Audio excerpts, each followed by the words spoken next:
Hello hello hello. आप सभी रामलाल्स को एमआर का बहुत बहुत नमस्कार।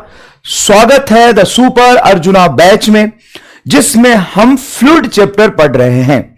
फ्लूइड चैप्टर का ये लेक्चर नंबर 11 है। अभी तक फ्लूइड चैप्टर को बहुत ही स्लो बेस पे, बहुत ही डिटेल में और बहुत सारे न्यूमेरिकल सॉल्व करते हुए हमने पढ़ा है। तो सबसे पहले बताइए, फ्लूइड चैप्टर में हमने क्या पढ़ा था? सबसे पहले स्टार्टिंग में क्या पढ़ा था? फ्लूइड चैप्टर में स्टार्टिंग में हमने डेंसिटी के कंसेप्ट को समझा था। याद करिए, हमने क्या पढ़ा था? डेंसिटी के कंसेप्ट को समझा था। उसके बाद हमने क्या पढ़ा था? उसके बाद हमने पास्कल लॉ, प्रेशर के कंसेप्ट को समझा था डिटेल में। आर्किमिडीज प्रिंसिपल पढ़ा, फिर इक्वेशन ऑफ कंटिन्यूटी पढ़ा, फिर बर्नौलीज इक्वेशन पढ़ा, फिर बर्नौलीज इक्वेशन के एप्लीकेशंस पढ़े, वेलोसिटी ऑफ इफ्लक्स के कंसेप्ट को पढ़ा, और फिर वेलोसिटी ऑफ इफ्लक्स पढ़ने के बाद हमने क्या पढ़ा? वेलोसिटी ऑफ इफ्लक्स को पढ़ने के बाद हमने पढ़ा था लास्ट लेक्चर में, मैं तो भूल गया, वेलोसिटी ऑफ इफ्लक्स पढ़ने के बाद लास्ट लेक्चर में क्या पढ़ा था हमने? अच्छा, विस्कोसिटी के कंसेप्ट को पढ़ा था।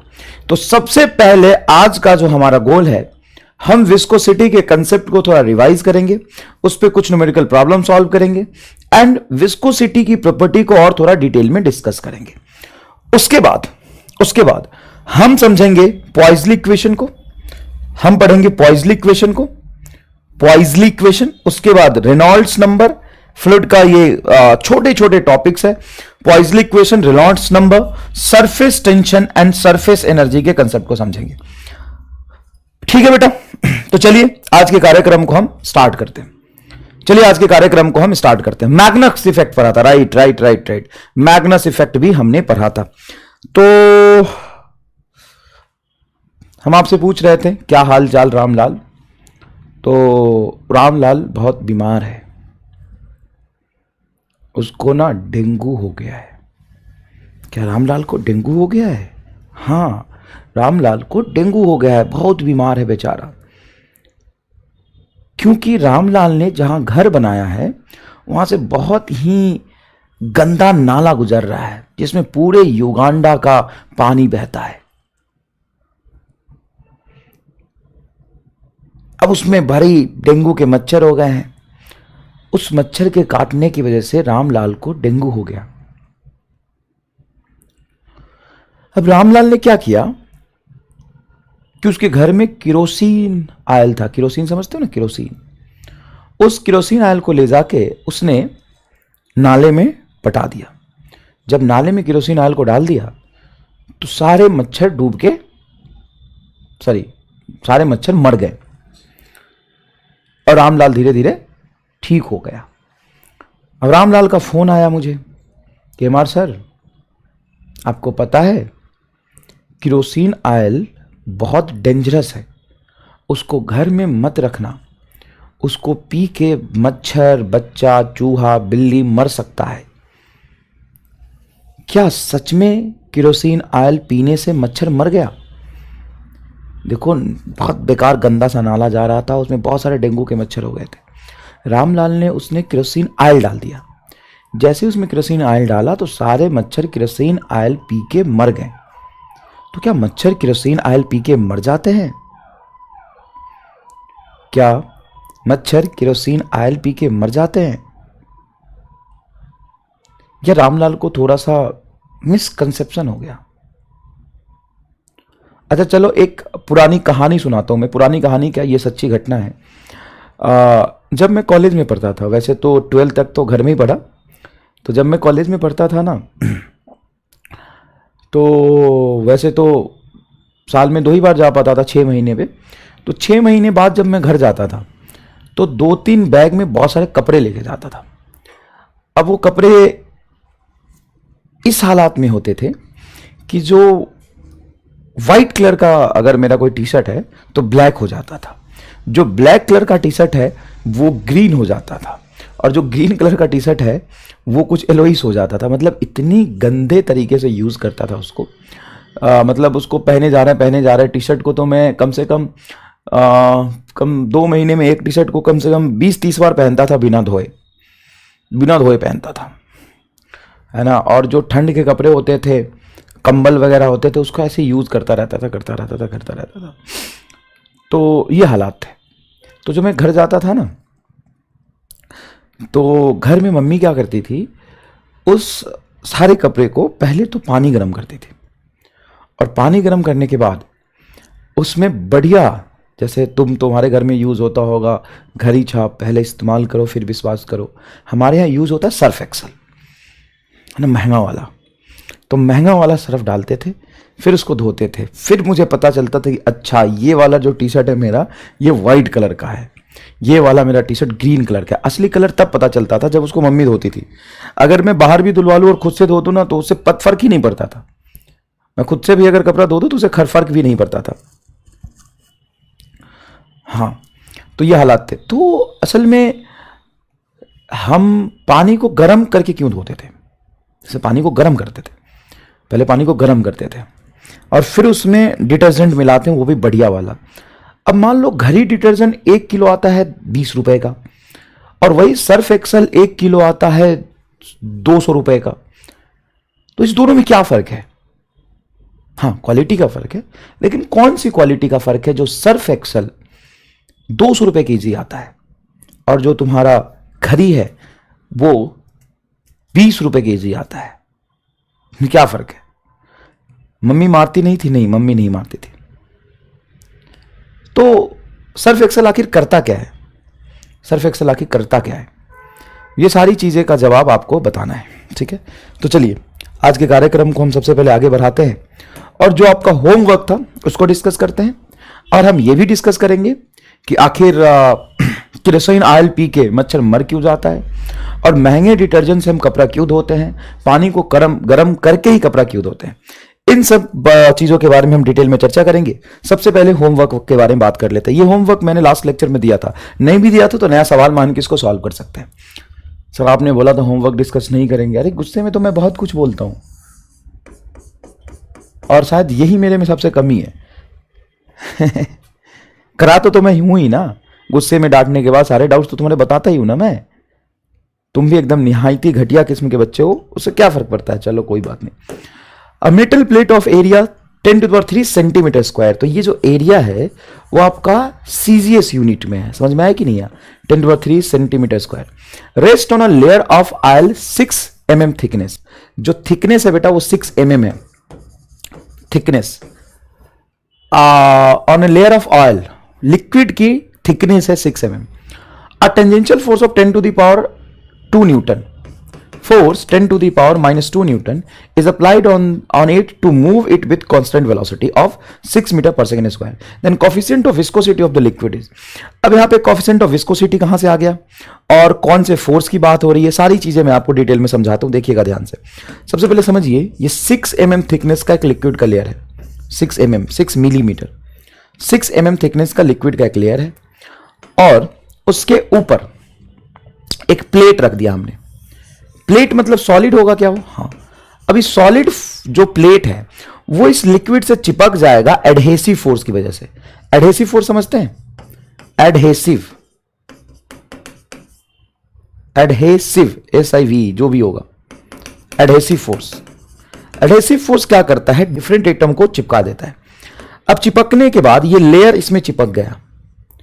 अब जब मैं सॉलिड को आगे कुछ वेलोसिटी दिया हुआ है क्या? Constant velocity of 6 metre per second. अगर मैं इसको 6 सेंटीमीटर पर सेकेंड के वेलोसिटी से आगे ले जाना चाहूंगा, तो जैसे ही मैं इस सॉलिड को 6 सेंटीमीटर पर सेकेंड की वेलोसिटी से आगे ले जाऊंगा, तो लिक्विड का लेयर चिपक के लेयर आगे जाना चाहेगा। तो लेयर की वजह से जो सॉलिड प्लेट है वो क्या फील करेगा बताइए? इस ऑयल के लेयर की वजह से जो सॉलिड प्लेट है वो क्या फील करेगा? तो सर वो फील करेगा फ्रिक्शन फोर्स। वो कैसे? तो जो लेयर चिपक गया वो सॉलिड के साथ जाना चाहेगा, और जस्ट नीचे वाला लेयर, यहां से यहां तक जो लेयर की मोटाई है, इसको पकड़ के पीछे खींचना चाहेगा। कौन से फोर्स से? तो इस लेयर पे पीछे की तरफ जो फोर्स लगेगा वो फ्रिक्शन फोर्स होगा। उतना ही फोर्स मैं आगे लगा दूं तो नेट फोर्स 0 हो जाएगा और ये कांस्टेंट वेलोसिटी से चला जाएगा। समझ रहे हैं? आपको बस ये कंसेप्ट समझना है कि यहां पे सिनारियो हो क्या रहा है। उसके बाद तो आप माहिर हैं, कि F = फ्लूइड वाला friction eta A delta V by delta V by delta L। लेकिन आपके मन में ये आना चाहिए कि यही क्यों, ये वाला क्यों नहीं? F = 6 pi eta r v t. आपने दो फोर्स पढ़ा था, आपने क्या पढ़ा था? दो फोर्स पढ़ा था, एक स्फीयर और फ्लूइड के बीच में लगने वाला फोर्स और फ्लूइड के दो लेयर के बीच में लगने वाला फोर्स। तो आप यही क्यों लगाएंगे, ये क्यों नहीं लगाएंगे? क्योंकि सर ये फ्लूइड का लेयर है। अब ये सॉलिड ऑब्जेक्ट जब आगे जाएगा तो फ्लूइड का लेयर इसमें चिपक जाएगा, एक लेयर चिपक जाएगा और नीचे वाला सारा लेयर मिलकर उसको पीछे खींचने की कोशिश करेगा। यहां पे कोई स्फीयर की तो बात ही नहीं हुई है, तो ये वाला फोर्स हम लगा ही नहीं सकते। अच्छा, समझ में आया? हां। अब ये फोर्स हमें दिया हुआ है 10⁻²। ईटा की वैल्यू से पूछी है शायद, कोएफिशिएंट ऑफ विस्कोसिटी ईटा पूछी है।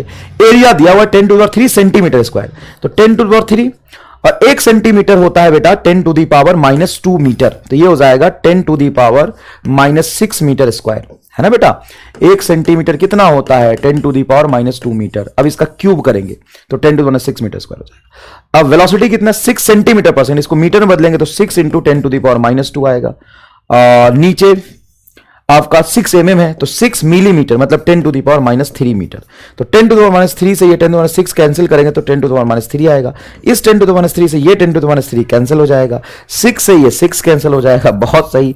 10⁻² से ये 10⁻² कैंसिल हो जाएगा, तो बचा क्या दादा? बचा क्या फिर? सभी कैंसिल हो गया। मैंने कुछ कहीं गलत लिखा है क्या? मिलीमीटर मतलब 10⁻³ सही है। 10⁻³ सेंटीमीटर क्यूब तो 10⁻6 फोर्स इतना, तो ईटा तो 1 पॉइज आ रहा है, ईटा तो 1 पॉइज आ रहा है। फिर से बुक वाला सवाल तो नहीं आ गया गलती से? चलिए मैं फिर से सॉल्व कर देता हूं, फोर्स है 10⁻² न्यूटन, ये एसआई यूनिट में ही है। 10⁻² न्यूटन एसआई यूनिट में ही है, एसआई यूनिट में ही है। ईटा एरिया है 10⁻³ सेंटीमीटर क्यूब, तो 10⁻³ और सेंटीमीटर स्क्वायर है तो 10⁻⁴ आएगा। सॉरी, इस बार मेरी गलती है, सेंटीमीटर क्यूब नहीं, वॉल्यूम थोड़ी ना है, स्क्वायर है, मैं क्यूब सोच रहा था। सॉरी, गलत हो गया, ये गलत हो गया। आम सॉरी, 10⁻⁴ ही आएगा। मल्टीप्लाई वेलोसिटी कितनी है? 6 सेंटीमीटर पर सेकंड, तो 6 × 10⁻²। वेलोसिटी हो जाएगी 6 सेंटीमीटर पर सेकंड, तो -2 डिवाइडेड बाई 6 × 10⁻³ ठीक है। अब यहां से सॉल्व करते हैं, तो 10⁻² से 10⁻² कैंसिल होगा, 6 से 6 कैंसिल होगा, 10⁻³ है, ये ऊपर चला जाएगा तो ये इससे कैंसिल होगा तो 10⁻⁻1 आएगा। अरे यार, तो 10⁻² है तो ईटा इज इक्वल टू ये आया। अच्छा, यहां पे यूनिट का थोड़ा सा लोचा है, बता देता हूं मैं। तो ये आ जाएगा आपका ईटा इज इक्वल टू 10⁻² उधर जाएगा तो 10⁻² पॉइजली आएगा, and 1 poise is equal to sorry 1 poiseuille is equal to 10 poise होता है। 1 poiseuille is equal to 10 poise होता है। ये बेटा जो पॉइज है वो सीजीएस यूनिट है, ये जो पॉइज है वो सीजीएस यूनिट है। मैं बताता हूं, सारी चीजें बताता हूं। यहां पे ये ईटा वाली चीज मैंने डिस्कस नहीं करी थी, वो मुझे बताना था अभी। ईटा की यूनिट डिटेल में नहीं बताया था मैंने आपको। जो ईटा होता है ना, कोएफिशिएंट ऑफ विस्कोसिटी, उसका एसआई यूनिट होता है पॉइजली, तो 1 पॉइजली इज इक्वल टू होता है 10 पॉइज, ये होता है आपका सीजीएस यूनिट। तो यहां पे जो आया है आपका 10⁻² पॉइजली में आया है। 1 poiseuille is equal to 10 poise लिखेंगे, है ना बेटा? 10⁻², ये पॉइजली एसआई यूनिट में सबको रखा है तो आंसर एसआई यूनिट में आएगा, और एसआई यूनिट में ईटा की यूनिट होती है पॉइजली। तो 1 पॉइजली इज इक्वल टू हम लिखेंगे 10 पॉइज। तो 10 × 10⁻² हो जाएगा आपका 0.1 पॉइज आंसर। ये आएगा first answer. First is your correct answer. Poiseuille मतलब सबसे पहले तो पॉइजली का स्पेलिंग ठीक कर ले, वाई नहीं है वो, POISSULIS, पॉइजली। ये poiseuille is a SI unit of coefficient of viscosity, and poise is a CGS unit. Poise is a CGS unit of eta.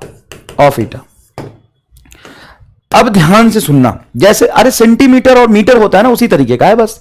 Centimetre metre होता है ना, उसी तरीके का है ना? समझ में आया कि नहीं है? तो देखो देखो, इस एसआई यूनिट और सीजीएस यूनिट में यह रिलेशन होता है कि 1 पॉइजलीज इज इक्वल टू 10 पॉइज। अब हमें कैसे पता चलेगा कि यहां पे पॉइज आएगा कि पॉइजली आएगा? अब अगर सारी चीजों को अगर आप सीजीएस यूनिट में रखेंगे, किस में रखेंगे बेटा? सारी चीजों को अगर आप सीजीएस यूनिट में रखते हैं तो पॉइज आएगा, और सारी चीजों को एसआई यूनिट में रखते हैं तो पॉइजली आएगा। यहां पे किस में रखा था आपने? न्यूटन में। एरिया को किस में रखा था? मीटर स्क्वायर में। वेलोसिटी को मीटर पर सेकंड में रखा था। डेल्टा एल को भी आपने मीटर में रखा था। 6 mm है, 6 मिलीमीटर है, तो 6 इंटू 10⁻³ मिली को हम लिखते हैं 10⁻³ तो 10⁻³ लिखा हमने। समझ आया बात यहां से? तब जाके ये सॉल्व इस तरीके से होगा, ईटा इज इक्वल टू 10⁻² पॉइजली। ठीक है, तो ऐसा यूनिट में आ गया। और एक पॉइजली इज इक्वल टू होता है 10 पॉइज। एक पॉइजली होता है 10 पॉइज। क्या आपको सारी चीजें समझ में आ गया? क्या सारी चीजें समझ में आ गया? फोर्स को ही सीजीएस यूनिट में नहीं कर लेते सर? कर लेते। फोर्स को सीजीएस यूनिट में कर लेते तो फोर्स को सीजीएस में करो। ये तो तुम्हारा सीजीएस में, इसको भी सीजीएस में चेंज करना पड़ेगा, है ना? अगर मुझे पहले ऑप्शन देख लेता कि सब में पॉइज है सीजीएस यूनिट में, तो उसको सीजीएस यूनिट में सॉल्व करके हम निकाल लेते। बात एक ही है, बात दो तो नहीं है ना, बात तो एक ही है। अलग अलग चीजें थोड़ी ना है बेटा, बात तो एक ही है ना। आपको चेंज तो करना ही पड़ेगा ना कहीं कहीं। फोर्स न्यूटन में, उसको सीजीएस यूनिट में करना पड़ेगा, बात एक ही है। नेक्स्ट देखिए, a flat plate of area 0.1 metre square is placed on a flat surface and separated from by a film of oil 10⁻⁵ metre. तो बेटा जो एरिया है, प्लेट का एरिया है, वो है आपका 0.1 मीटर स्क्वायर, एंड डी है, मोटाई है लेयर का 10⁻⁵ metre, thick whose coefficient of viscosity is 1.5 newton second metre square. ये ऐसा यूनिट में दिया हुआ है ना, देखो newton second per metre square, coefficient of viscosity, इसी को हम कहते हैं 1 पॉइजली, 1.5। The force required to cause the plate to slide on the surface. Force required to cause the plate slide on the surface with velocity 1 millimeter per second. मतलब इसको लिख सकते हैं 10⁻³ देखो ये क्या है? मिलीमीटर पर सेकेंड, तो 10⁻³ मीटर पर सेकेंड।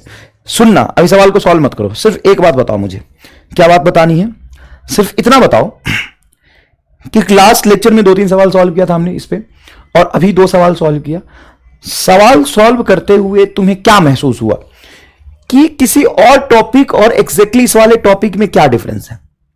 तो डिफरेंस ये है कि अगर आप बात करें काइनेमेटिक्स की या रोटेशन की, या फिर बात करें वर्क एनर्जी पावर की, तो हर एक सवाल में कुछ नया कंसेप्ट लगता है और नए तरीके से सोचना होता है। अच्छा इसने क्या बोला है, फिर इसमें कैसे फॉर्मूला अप्लाई करेंगे, फिर कुछ कंट्राडिक्शन होता है, कांस्टेंट एसिलेशन का केस है या वेरिएबल एसिलेशन है, कंजर्वेटिव फोर्स लग रहा है या नॉन कंजर्वेटिव फोर्स लग रहा है, इन सब चीजों का तुम्हें वहां पे कंसेप्ट ध्यान में रखना होता है। मतलब कई सारी चीजें बात याद रखनी पड़ती है, लेकिन यहां पर तुम्हें एक चीज ध्यान रखना है बस। सर क्या?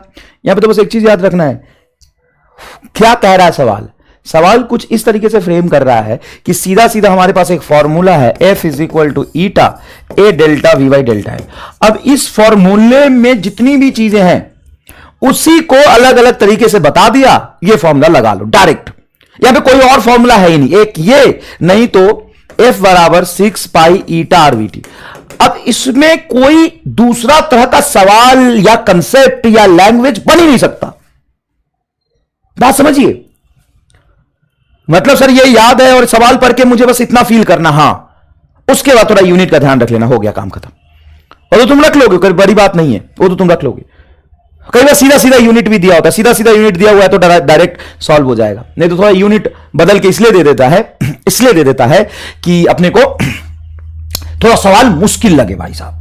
मतलब ये लिख दिया 1 mm पर सेकेंड, तो बच्चा सोचे 1 mm पर सेकेंड का मतलब क्या है, तो मिलीमीटर पर सेकेंड है साहब। मिली को हम 10⁻³ लिखेंगे। मतलब यह हुआ कि हमको यह फॉर्मूला याद है क्या? फटाफट बताइए, लगा दीजिए आग कमेंट बॉक्स में। क्या मुझे यह फॉर्मूला याद है? कमेंट बॉक्स में आग लगा दीजिए, मैं समझ जाऊंगा। आग की गर्मी से पता चल जाएगा क्या यह फॉर्मूला याद है। हाँ, क्या मुझे यह समझ आया कि फॉर्मूला क्या कहता है, कब लगेगा? क्या यह समझ में आया? हाँ, यह भी समझ में आ गया। क्या हम सवाल पढ़ के ये सोच पाएंगे कि यही फॉर्मूला लगाना है? क्या हम सवाल पढ़ के ये सोच पाएंगे यही फॉर्मूला लगाना है? हाँ, हम सोच पाएंगे यही फॉर्मूला लगाना है, तो हो गया खत्म, ये टॉपिक ही खत्म, बात ही नहीं करना अब आगे। बात ही नहीं करना अब आगे, इसमें कुछ बहुत ज्यादा इनोवेशन कर ही नहीं सकते। एक बार किया इनोवेशन, लेकिन तुम अगर ढंग से देखोगे तो यह भी बहुत फालतू सवाल है। अब सोचना, इस टॉपिक का सबसे मुश्किल सवाल माना जाता है यहां, लेकिन इसमें तुम सवाल पढ़ो बस बस बस बस बस बस घर वहां पहुंच गए हमारे तक, हम समझ गए। अब ये पूरा सवाल पढ़ो। चलो, अ मेटल ब्लॉक, ये रहा metal block of base area 0.2 metre per second. देखना देखना, वो या तो एरिया बताएगा या थिकनेस बता देगा, इतनी वेलोसिटी से चल रही है सब बता देगा। सवाल देख रहे हो, एकदम बकवास। कह रहा metal plate of base area इतना। चलो, बेस एरिया देख रहे हो, जो मुझे चाहिए वही दिया हुआ है, 0.2 मीटर स्क्वायर एरिया चाहिए।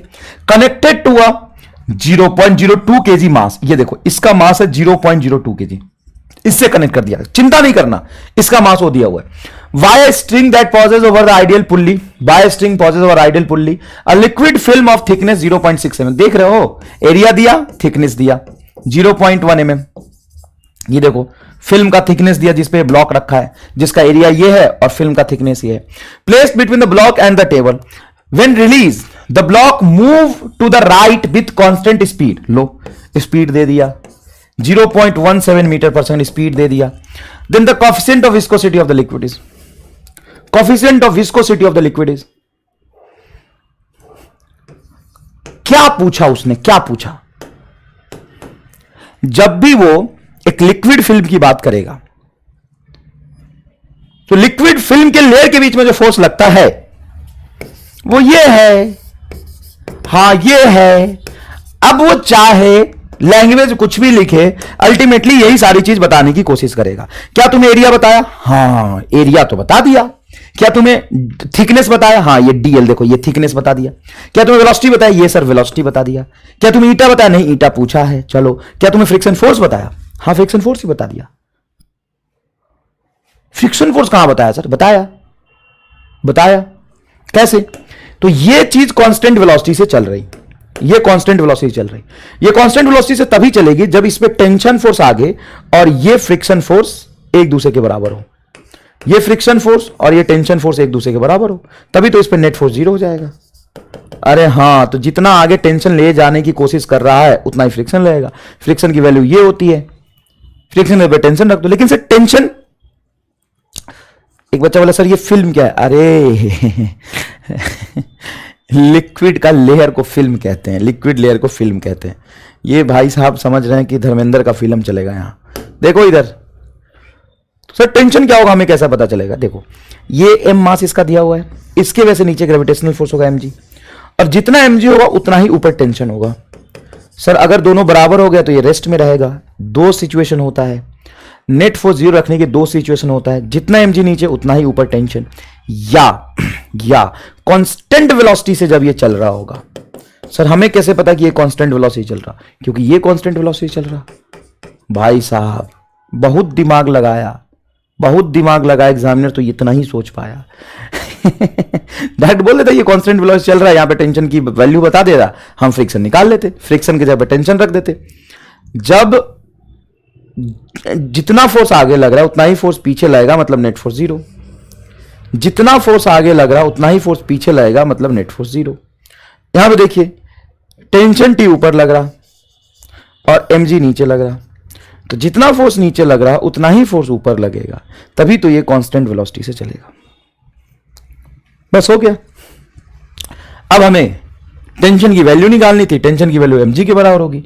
mg कितना है? तो 0 पॉइंट मतलब 2/100 मास हो गया। देखो 0.02 kg है इंटू 10, इसे कैंसिल कर लो, 0.2 न्यूटन। तो फ्रिक्शन की वैल्यू हो गई 0.2, मतलब 2/10 is equal to eta. Area ये रहा, ये भी है 2/10, खत्म। उसके बाद velocity, velocity metre per second में है, बढ़िया है। ये 17/100 multiply delta L, delta L ये है 6 इंटू 10⁻⁻⁴, ये आ जाएगा 10⁻⁴। यहां से ईटा सॉल्व कर लो, सभी बच्चों का आंसर सी आ रहा है। ठीक है, अब बताओ ये सवाल जो इस चैप्टर का सबसे मुश्किल माना जाता है, क्या वाकई में मुश्किल है? क्या वाकई में मुश्किल है कि एकदम हलवा सवाल है? जल्दी बता दो, वाकई में मुश्किल है कि एकदम हलवा सवाल है? इस एटीट्यूड समझो, पहले एटीट्यूड समझो। हर एक चैप्टर का, हर एक सब्जेक्ट का, हर एक टॉपिक का पढ़ने का एटीट्यूड अलग अलग है। पढ़ने का एटीट्यूड अलग अलग होता है। मैंने बता दिया कि इस चैप्टर का ये फॉर्मूला रटो, मार रट्टा में लिख दिया था मैंने, रट्टा मारो, पूरा सवाल पढ़ के पूरा सवाल का लैंग्वेज कुछ इस तरह से होगा, पूरा सवाल का लैंग्वेज कुछ इस तरह का होगा कि तुम्हें यहां पहुंचाना चाहेगा बस। अब तुम कह रहे हो कि अगर ये मुश्किल है तो मुश्किल किस वजह से है? फ्लूइड के आने की वजह से मुश्किल है? फ्लूइड का कंसेप्ट मुश्किल है कि यहां पे तुम्हें लॉज ऑफ मोशन नहीं समझ आया? अगर तुम्हें ये सवाल मुश्किल लग रहा है तो लॉज ऑफ मोशन की वजह से मुश्किल लग रहा है कि फ्लूइड की वजह से मुश्किल लग रहा है? बताओ। अगर तुम्हें नहीं समझ आया, मान ले दिक्कत हुआ, इसमें दिक्कत वाली बात है, ये डायग्राम है, ये तो इंफॉर्मेशन लिखा है और ये 2 लाइन का सॉल्यूशन है यहां पे।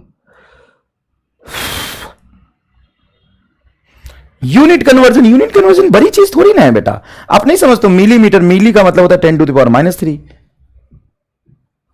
अब यहां पे आके यूनिट कन्वर्जन आपको थोड़ी ना रोक सकता है। चलिए अब विस्कोसिटी का इफेक्ट टेम्परेचर पे समझ लीजिए। जैसे मान लो कि अभी ठंड का मौसम है तो पानी गर्म करके नहाते हो। एक काम करो, एक बकेट में गर्म पानी लो और एक बकेट में ठंडा पानी लो।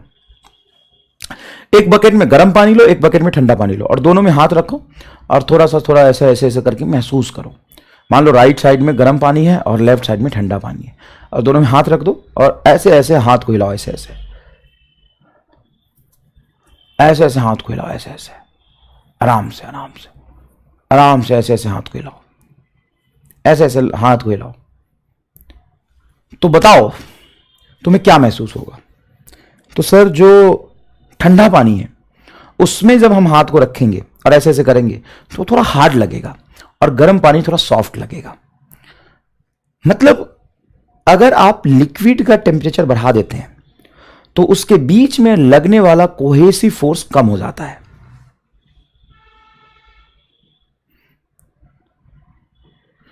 कोहेसिव फोर्स क्या हो जाता है? कम। जब टेम्परेचर बढ़ाते हैं लिक्विड का तो उसके बीच में जो कोहेसिव फोर्स होता है ना वो कम हो जाता है। देखिए, with the rise in temperature the viscosity of liquid decreases.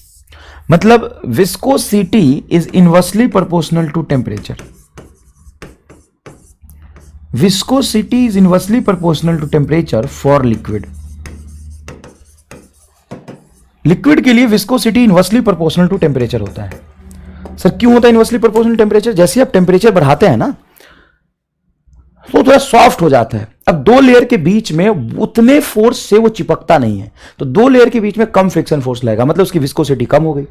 This is due to decrease in cohesion force between the molecules. The cohesion force decreases due to increase in the kinetic energy with the rise in temperature. जब हम temperature बढ़ाते हैं तो जो molecule kinetic energy gain कर लेता है और वो भागने की कोशिश करता है, एक दूसरे के बीच में कम चिपकता है, एक दूसरे के बीच में कम चिपकता है। इसीलिए हम टेम्परेचर बढ़ाते हैं तो लिक्विड सॉफ्ट हो जाता है, उसकी कोएफिशिएंट ऑफ विस्कोसिटी कम हो जाती है। लेकिन अगर हम गैस की बात करें तो गैस में coefficient of viscosity directly proportional to temperature. Sir ये उल्टी बात नहीं हो गई? हो गई उल्टी बात, हम आपको समझाते हैं, सुनिए। होता क्या है, गैसियस मॉलिक्यूल तो वैसे ही बहुत ज्यादा रैंडम मोशन में होते हैं।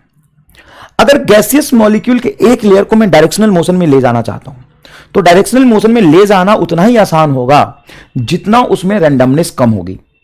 जैसे मान लो कि इस रूम में 5 लोग बैठे हैं, 5 लोग बैठे हैं, मैं, तुम, रामलाल, बाबू जलेला, पिंकी, फुजरी, बबीता, बहुत सारे लोग बैठे, सब फुजरी उजरी सब बैठा है इसमें। और अचानक से मैं बोलूं कि चलो बेटा चलो बेटा, और सब खेल रहे थे, भागम भाग खेल रहे थे। रामलाल इधर भाग रहा, बाबू जलेला इधर भाग रहा, एक ऊपर इधर जा रहा है, किधर जा रहा, सब एकदम भागम भाग खेल रहे थे। मतलब सब रेस्ट में नहीं है, मूविंग स्टेट में। अचानक से मैंने बोला कि मैं इसमें बम फोड़ूंगा, अंदर में क्लास के अंदर बम फोड़ूंगा, तो बताओ क्या होगा? जो आगे जा रहा था वो भी गेट से बाहर भागना चाहेगा, तो सब एक डायरेक्शनल मोशन में गेट से बाहर भागना पड़ जाएंगे। डन, ठीक है। अब एक केस है कि सब आगे भागना चाहेंगे, तो आगे भागना उतना ही आसान होगा जितना वो पहले से रेस्ट में होंगे। मान लो सब बैठे हैं, मैंने बोला कि क्लास में बम फोड़ूंगा, तो सब सीधा उठ के भाग जाएंगे। अब मान लो कि सब खेल रहे, इधर उधर भाग रहे, इधर उधर भाग रहे, रैंडम मोशन में है। मैं बोला कि अब क्लास में बम फोड़ूंगा, तो सब भागना चाहेंगे, भागने के चक्कर में एक दूसरे का माथा फोड़ देंगे, गिरेंगे, उठेंगे और भागेंगे। अब मान लो मैंने सबको करा दिया सस्ता नशा, लड्डू में सस्ता नशा भांग मिला के दे दिया, बढ़िया। अब बोला कि अब खेलो रूम में, सब रूम में बढ़िया खेल रहे थे, भांग के नशे में झूमते उधर उधर भाग रहे थे। और फिर मैंने अचानक से बोला कि अब मैं क्लास में बम फोड़ूंगा। अब बताओ क्या होगा? अब सब नशे में इधर उधर भाग रहे थे, सब अचानक से सुनेंगे बम फूटेगा क्लास में, सब रूम से बाहर जाना चाहेंगे। अब रूम से बाहर जाना चाहेंगे तो बड़ा मुश्किल होगा रूम से बाहर उनको निकालना, क्योंकि वो तो झूम रहे थे, रैंडम मोशन में थे, एकदम रैंडम मोशन में थे एकदम। अब जितना ज्यादा रैंडमनेस होगा उनको एक स्ट्रीम लाइन मोशन में लाना उतना मुश्किल होगा। तो there is the difference between liquid and gas. बच्चा इसको भूल जाता है, बार बार कंफ्यूज रहता है कि सर ऐसे कैसे हो गया। लिक्विड में coefficient of viscosity inversely proportional temperature, और गैस में coefficient of viscosity directly proportional temperature. देखो कैसे होता है, देखो कैसे होता है। The viscosity of gases increases with rise in temperature. Viscosity increases with rise in temperature because temperature बढ़ने से randomness बढ़ जाता है. This is due to the increase in the rate of diffusion of gases from one moving layer to other moving layer. Random motion of the atom increases. देखो जैसे ही आप temperature बढ़ाओगे random motion बढ़ जाएगा, randomness बढ़ जाएगा, और randomness बढ़ जाएगा तो उसको एक डायरेक्शनल मोशन में लाना बड़ा मुश्किल होगा। डायरेक्शनल मोशन में लाना बड़ा मुश्किल होगा, इसीलिए इसकी कोफिशिएंट ऑफ विस्कोसिटी क्या हो जाएगी? बढ़ जाएगी। क्या आपको इसका पूरा फील आ गया? बता दीजिए। लिक्विड में क्या होता है? तो लिक्विड के मॉलिक्यूल तो पहले ही से रेस्ट में बैठे थे, उसका टेम्परेचर बढ़ाएंगे लिक्विड का मॉलिक्यूल का, तो लिक्विड के मॉलिक्यूल का जब हम टेम्परेचर बढ़ाएंगे तो उनके बीच में कोहेजन फोर्स कम होगा और उनको स्ट्रीमलाइन मोशन में लाना इजी होगा। मतलब टेम्परेचर बढ़ाने से कोफिशिएंट ऑफ विस्कोसिटी कम हो जाएगी। लेकिन गैस की बात करेंगे, तो गैस में डायरेक्शनल मोशन में लाना उतना ही आसान होगा जितना रेस्ट में होगा। रैंडमनेस जितनी ज्यादा होगी डायरेक्शनल मोशन में लाना उतना मुश्किल होगा। क्या यह बात समझ आया?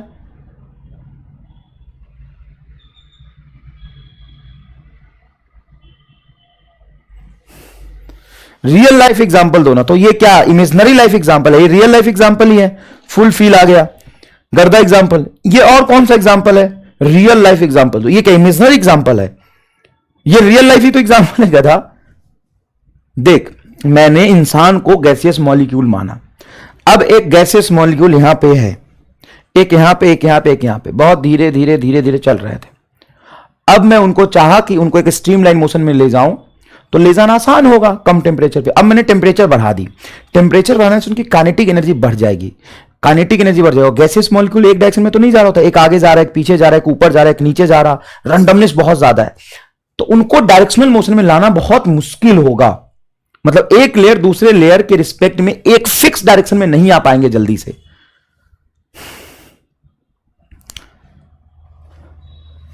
गजब करते हो यार। चलो आगे देखते। अब है difference between solid and viscous friction force. Difference between viscosity and solid friction. Viscosity मतलब दो फ्लूइड के लेयर में लगने वाला फोर्स, और विस्कोसिटी मतलब दो फ्लूइड के लेयर में लगने वाला फ्रिक्शन फोर्स, या स्फीयर एंड फ्लूइड के बीच में लगने वाला फ्रिक्शन फोर्स। ये viscosity friction force between two layer of the liquid. And solid friction जो एनएलएम में आपने पढ़ा है, सॉलिड फ्रिक्शन कौन सा? आपने लॉज ऑफ मोशन में आपने पढ़ा है। अब है तो ये दोनों फ्रिक्शन ही, लेकिन दोनों में 180 डिग्री का फेज डिफरेंस है, पाई का फेज डिफरेंस है। पाई का फेज डिफरेंस मतलब दोनों का नेचर एकदम उल्टा, एकदम ही उल्टा। आओ समझते हैं, मजा आ जाएगा, मजा आ जाएगा। आओ समझते हैं। सॉलिड फ्रिक्शन की बात करें तो it is independent upon the area of contact. याद है जो लॉज ऑफ मोशन में फ्रिक्शन फोर्स होता था वो कॉन्टैक्ट एरिया पे डिपेंड नहीं करता था। किस पे डिपेंड करता था? फॉर्मूला लिख देता हूं। Friction force is equal to होता था mu into N. Normal reaction and coefficient of viscosity पे डिपेंड करता था। वो इंटरलॉकिंग पे डिपेंड करता, कितने एरिया में इंटरलॉकिंग हो रहा है इस बात पे डिपेंड नहीं करता। लेकिन the viscosity force is directly proportional to the surface area. ये सरफेस एरिया पे डिपेंड करता है, क्योंकि इसके फ्रिक्शन फोर्स का फॉर्मूला देखिए, eta A delta V divided by delta L. गजब कहानी है यार। ये एरिया पे डिपेंड करता है, वो एरिया पे डिपेंड नहीं करता है। ठीक। दूसरी बात, it is independent upon the relative velocity. Friction force की जो वैल्यू है, फ्रिक्शन फोर्स की जो वैल्यू, वो वेलोसिटी पे डिपेंड नहीं करती। वो किस बात पे डिपेंड करती है? अप्लाइड फोर्स पे।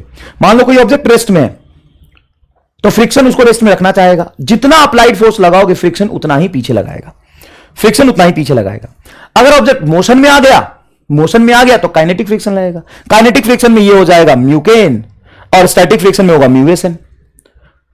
तो जो फ्रिक्शन फोर्स होता है वो रिलेटिव वेलोसिटी की एग्जैक्ट वैल्यू पे डिपेंड थोड़ी ना करता है। सॉलिड फ्रिक्शन जो आपने लॉज ऑफ मोशन में पढ़ा था, उस फ्रिक्शन के फॉर्मूले में कहीं वेलोसिटी जैसी कोई चीज आई थी? नहीं। लेकिन यहां पे this viscous force is directly proportional to the relative velocity between the two layer. ये रिलेटिव वेलोसिटी पे डिपेंड करता है। Solid friction opposes relative motion. Yes, solid friction opposes relative motion, but it does not depends upon motion. It does not depends upon velocity. Velocity कितनी इस value पे depend नहीं करता। हाँ, उसको मोशन में आने से रोकता है।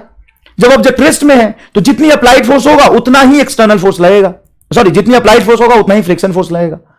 समझ में आया कि नहीं आया? फ्रिक्शन थिकनेस को डी से रिप्रेजेंट क्यों करते हैं?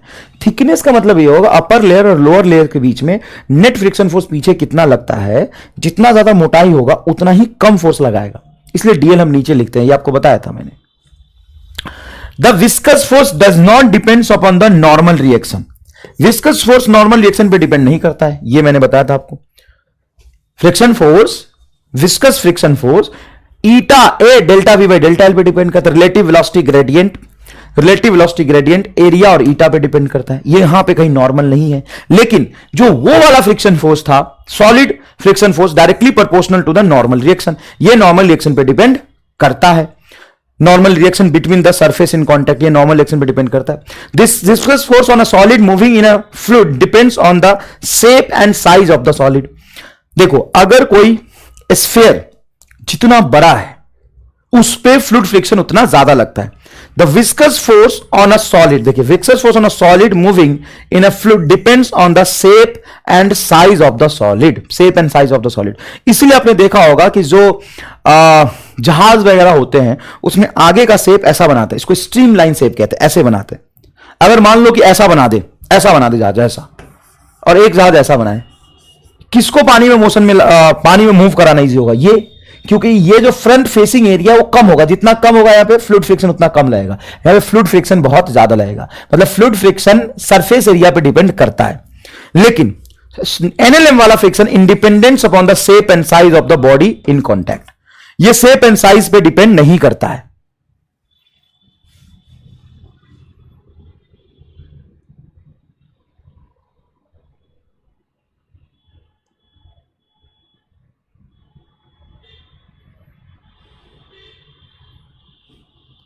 Aerodynamic structure, yes, aerodynamic structure, streamline structure भी उसको हम कहते हैं, स्ट्रीमलाइन स्ट्रक्चर भी उसको कहते हैं। राज साहिल, ऑल क्लियर सर? ठीक है, तो क्या ये बात आपको फील आया? Does not depends upon shape and size. कौन शेप एंड साइज पे डिपेंड नहीं करता? Solid friction. चलिए एक बार हम रिवाइज कर लेते हैं। वो तो टेबल था, लिखने में टाइम कम लगे इसलिए वो था। चलिए, बाकी कंसेप्ट का फील जो आता है ना, वो ब्लैंक पेज पे आता है, लिखे हुए पे समझाना बड़ा मुश्किल है, उस पर उतना फील नहीं आता। मैं आपको बताता हूं, देखिए, अगर हम सॉलिड फ्रिक्शन की बात करें, सॉलिड फ्रिक्शन का मतलब है जो एनएलएम में आपने पढ़ा था, जो कहां पढ़ा था आपने? एनएलएम में, लॉज ऑफ मोशन में, लॉज ऑफ मोशन में। ये वाला जो फ्रिक्शन है ना, उसका फॉर्मूला होता है म्यू एन। मतलब ये एरिया इंडिपेंडेंट है, एरिया इंडिपेंडेंट है, shape and size, velocity independent है। इसमें वेलोसिटी का कहीं कोई फॉर्मूला नहीं आ रहा, वेलोसिटी इंडिपेंडेंट है। दो चीजों पे डिपेंड नहीं करता, और एक्स्ट्रा दो चीजों पे डिपेंड करता है। नॉर्मल रिएक्शन, नॉर्मल रिएक्शन पे डिपेंड करता है। और किस पे डिपेंड करता है? ये नॉर्मल रिएक्शन पे डिपेंड करता है, वेलोसिटी पे डिपेंड नहीं करता। क्या था? Independent upon the relative velocity, independent upon the area of contact, size of the body, shape and size of the body. हाँ सही तो लिख तो लिया। एरिया इंडिपेंडेंट मतलब शेप एंड साइज, ही तो आ गया। Shape and size, shape and size independent, मतलब ये तीन चीजों पे इंडिपेंडेंट और नॉर्मल रिएक्शन पे डिपेंड करता है, नॉर्मल रिएक्शन पे डिपेंड करता है। ठीक है बेटा। दूसरी बात, जब आप फ्लूइड फ्रिक्शन की बात करेंगे, फ्लूइड फ्रिक्शन की बात करेंगे तो fluid friction depends on area, velocity and shape size. एक ही लाइन में खत्म, क्योंकि इसके फॉर्मूले में ही आप देखें तो eta A delta V by delta L है। अच्छा, and does not depends upon normal, does not depends on normal. तो दोनों है फ्रिक्शन, लेकिन दोनों का नेचर एकदम ही उल्टा है क्या? दोनों का नेचर एकदम ही उल्टा है क्या? दोनों का नेचर एकदम ही उल्टा है क्या? शोएब पठान बाउंस, क्या बाउंस बेटा बताओ? ये शोएब पठान रोज आके स्पैमिंग करता है, आज इसने नया वर्ड ढूंढा है क्योंकि कल मैंने इसको बोला था। बता ना बेटा, कोई दिक्कत है तो बता, मैं समझाता हूं। बता क्या बाउंस कर गया तेरे? भाई साहब ये फॉर्मूला को 2 घंटे से समझा रहा हूं, आज आधा घंटा 45 मिनट और कल मैंने 45 मिनट समझाया था। 1.5-2 घंटे से यही फॉर्मूला मैं समझा रहा हूं। अब इस फॉर्मूले में कहीं नॉर्मल है क्या? नहीं, तो नॉर्मल इंडिपेंडेंट हो गया, does not depends on normal. इस फॉर्मूले में एरिया है तो एरिया पे डिपेंड कर गया, इस फॉर्मूले में डेल्टा वी पे डेल्टा एल है, वेलोसिटी ग्रेडियंट है तो उस पर डिपेंड कर गया। और सॉलिड फ्रिक्शन होता है म्यू एन, मतलब ये क्या मतलब है? 20 बार तो एक ही बात बोल दिया। अब चल इधर देख पॉइजली इक्वेशन, 10th क्लास का वो याद कर। क्या याद कर? 10th क्लास का, 10th क्लास का करंट इलेक्ट्रिसिटी का चैप्टर याद कर और बता, अगर कोई एक वायर है जिसका रेजिस्टेंस आर है, उसके एंड के क्रॉस तूने वी पोटेंशियल डिफरेंस लगाया है। क्या लगाया? वी पोटेंशियल डिफरेंस लगाया, तो इसमें कितना करंट फ्लो करता है? सर करंट मतलब rate of flow of charge. हाँ, rate of flow of charge को करंट कहते हैं। कितना करंट फ्लो करता है बता फटाफट। करंट इसमें कितना फ्लो करता है फटाफट बता। करंट फ्लो कितना करता है बता। करंट फ्लो करता है पोटेंशियल डिफरेंस बटा रेसिस्टेंस। वी क्या है? Potential difference. वी क्या है? Potential difference.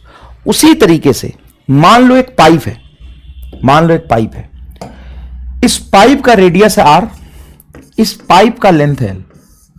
Not much important in NEET.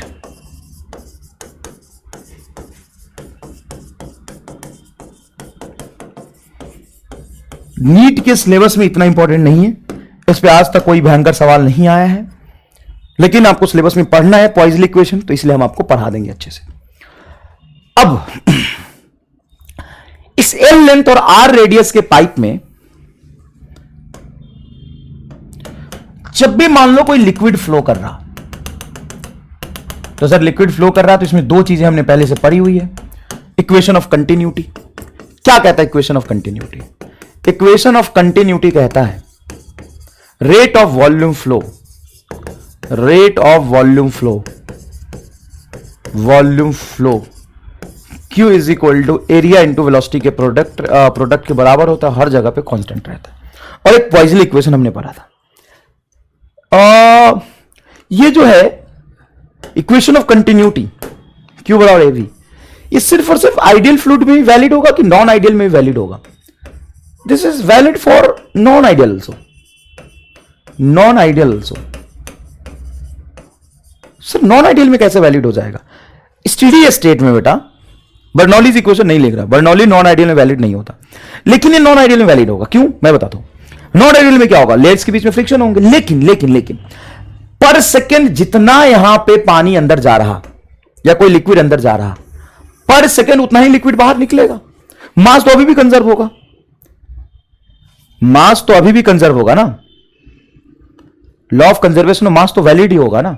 हाँ, law of conservation of mass valid हो जाएगा, law of conservation of mass valid. हाँ, इनकंप्रेसिबल फ्लूइड होना चाहिए, फ्रिक्शन से कोई फर्क नहीं पड़ता है। इनकंप्रेशन फ्लूइड मतलब रेट ऑफ वॉल्यूम फ्लो पर सेकेंड, जितना मास यहां पे अंदर जाएगा पर सेकेंड उतना ही मास यहां से बाहर निकलेगा, तो सही बात है। हाँ, लेकिन यहां पे जो रेट ऑफ वॉल्यूम फ्लो है आपका Q, rate of volume flow मतलब अमाउंट ऑफ लिक्विड एंटरिंग पर सेकेंड, वो किस चीज पे डिपेंड करेगा? जैसे यहां पे rate of flow of charge current होता है, उसी तरीके से यहां पे rate of flow of volume है तुम्हारा Q। ये जो Q है वो किस चीज पे डिपेंड करेगा, किस चीज पे डिपेंड करेगा? इसमें amount of volume per second, amount of flowing volume per second किन चीज पे डिपेंड करेगा? सर पहली बात इस चीज पे डिपेंड करेगा कि यहां पे मान लीजिए कि प्रेशर है P1, यहां पे प्रेशर है P1 और यहां पे प्रेशर है P2, तो जितना ज्यादा प्रेशर डिफरेंस होगा उतना ज्यादा लिक्विड का अमाउंट फ्लो करेगा, हां या ना? प्रेशर बोल भी रहे बच्चे पहले से, पानी कितना आ रहा है, पानी पूरा भर के आ रहा है बेटा, पानी पूरा भर के आ रहा है, इस बात पे डिपेंड करेगा कि कितना प्रेशर डिफरेंस है। जैसे यहां पे करंट इस बात पे डिपेंड करता है कि कितना पोटेंशियल डिफरेंस, जितना ज्यादा पोटेंशियल डिफरेंस यहां पे लगाएंगे करंट उतना ज्यादा फ्लो करेगा। अगर दोनों जगह पे पोटेंशियल सेम है तो करंट फ्लो नहीं करेगा, करंट फ्लो नहीं करेगा। मतलब ये जो Q है that is directly proportional to pressure difference, pressure difference मतलब delta P is nothing but P1 minus P2। अगर यहां पे प्रेशर बहुत ज्यादा है, यहां पे प्रेशर बहुत कम है, प्रेशर डिफरेंस जितना ज्यादा अप्लाई करोगे amount of liquid flowing per second उतना ज्यादा होगा। मान लो प्रेशर है, प्रेशर डिफरेंस है 2 ATM, तो 1 सेकंड में 2 लीटर बहा। अगर प्रेशर डिफरेंस है 10 ATM तो ज्यादा बहेगा। डायमीटर पे डिपेंड करेगा, हां बिल्कुल सही बात है, डायमीटर पे भी डिपेंड करेगा, डायमीटर पे भी डिपेंड करेगा। क्या यह बात समझ आया आपको? हां ठीक है। अच्छा, एक्सपेरिमेंटली देखा गया कि rate of volume flow is directly proportional to radius का पावर 4।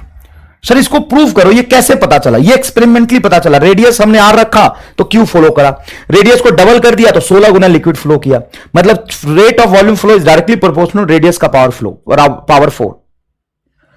अब Q is inversely proportional to 1 upon length L. Q is inversely proportional to 1 upon length. Length इतना ज्यादा होगा अमाउंट ऑफ लिक्विड उतना फ्लो कम करेगा। अच्छा, क्या इस बात पे भी डिपेंड करेगा कि लिक्विड कौन सा है? हां या ना में बताइए। क्या इस बात पे भी डिपेंड करेगा कि लिक्विड कौन सा है? अगर डेल्टा पी प्रेशर डिफरेंस पे वाटर होता और डेल्टा पी प्रेशर डिफरेंस पे हनी है, क्या इस बात पे डिपेंड करेगा?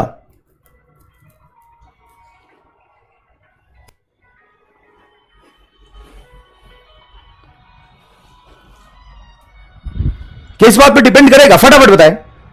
हाँ बिल्कुल करना चाहिए। पानी ज्यादा फ्लो करेगा या हनी ज्यादा फ्लो करेगा? नो। अरे नो कैसे भाई? नो कैसे? नॉन आइडियल फ्लूइड है, यस डिपेंड करेगा। अब डायरेक्टली प्रोपोर्शनल होगा कि इनवर्सली प्रोपोर्शनल होगा, ये बताइए। ये कोफिशिएंट ऑफ विस्कोसिटी के डायरेक्टली प्रोपोर्शनल होगा या इनवर्सली प्रोपोर्शनल होगा? कोफिशिएंट ऑफ विस्कोसिटी के डायरेक्टली प्रोपोर्शनल होगा या इनवर्सली प्रोपोर्शनल होगा? जल्दी जल्दी बताइए, जल्दी जल्दी बताइए, है ना। और ये साथ साथ में ये भी बताइए कि ये जो बबल निकला है वो स्फेरिकल क्यों है? देखिए यहां बबल देखिए, ये स्फेरिकल क्यों है ये भी बताइए, फटाफट बताइए। इनवर्सली होगा, बहुत बढ़िया बेटा। पानी ज्यादा फ्लो करेगा, पानी का ईटा कम है तो ज्यादा फ्लो करेगा, मतलब rate of volume flow inversely proportional to coefficient of viscosity. सारे को जोड़ दीजिए तो क्यू बराबर आएगा पाई डेल्टा पी आर का power 4 divided by 8 eta L pi P delta P R का power 4 divided by 8 eta L. यहां पे ये इसी इक्वेशन को हम कहते हैं पॉइजली इक्वेशन। इस इक्वेशन को कहते हैं पॉइजली इक्वेशन। हर एक टर्म के बारे में आपको हम डिटेल में बताते हैं, ध्यान से देखिएगा, ध्यान से देखिएगा। पाई और 8 आपका प्रोपोर्शनल कांस्टेंट है, कुछ ना कुछ इक्वेशन में प्रोपोर्शनल कांस्टेंट आता है, ये प्रोपोर्शनल कांस्टेंट है, प्रोपोर्शनल कांस्टेंट। और बाकी डेल्टा पी के प्रोपोर्शनल और आर का पावर 4 के प्रोपोर्शनल, ये दो इक्वेशन ऊपर और ये दो इक्वेशन में ईटा और एल नीचे, ईटा और एल नीचे, ये पॉइजली इक्वेशन हो गया। इसको आपको याद रखना है। सर इसमें एमआर स्टार कम और एमआर रट्टा वाली चीजें आप ज्यादा बता रहे हो। बेटा ये चैप्टर है ऐसा, हर चैप्टर का अलग अलग एटीट्यूड होता है, हर चैप्टर की अलग अलग डिमांड होती है। इस चैप्टर में एमआर स्टार की कोई खास डिमांड नहीं है, इस चैप्टर में एमआर रट्टा की खास डिमांड है।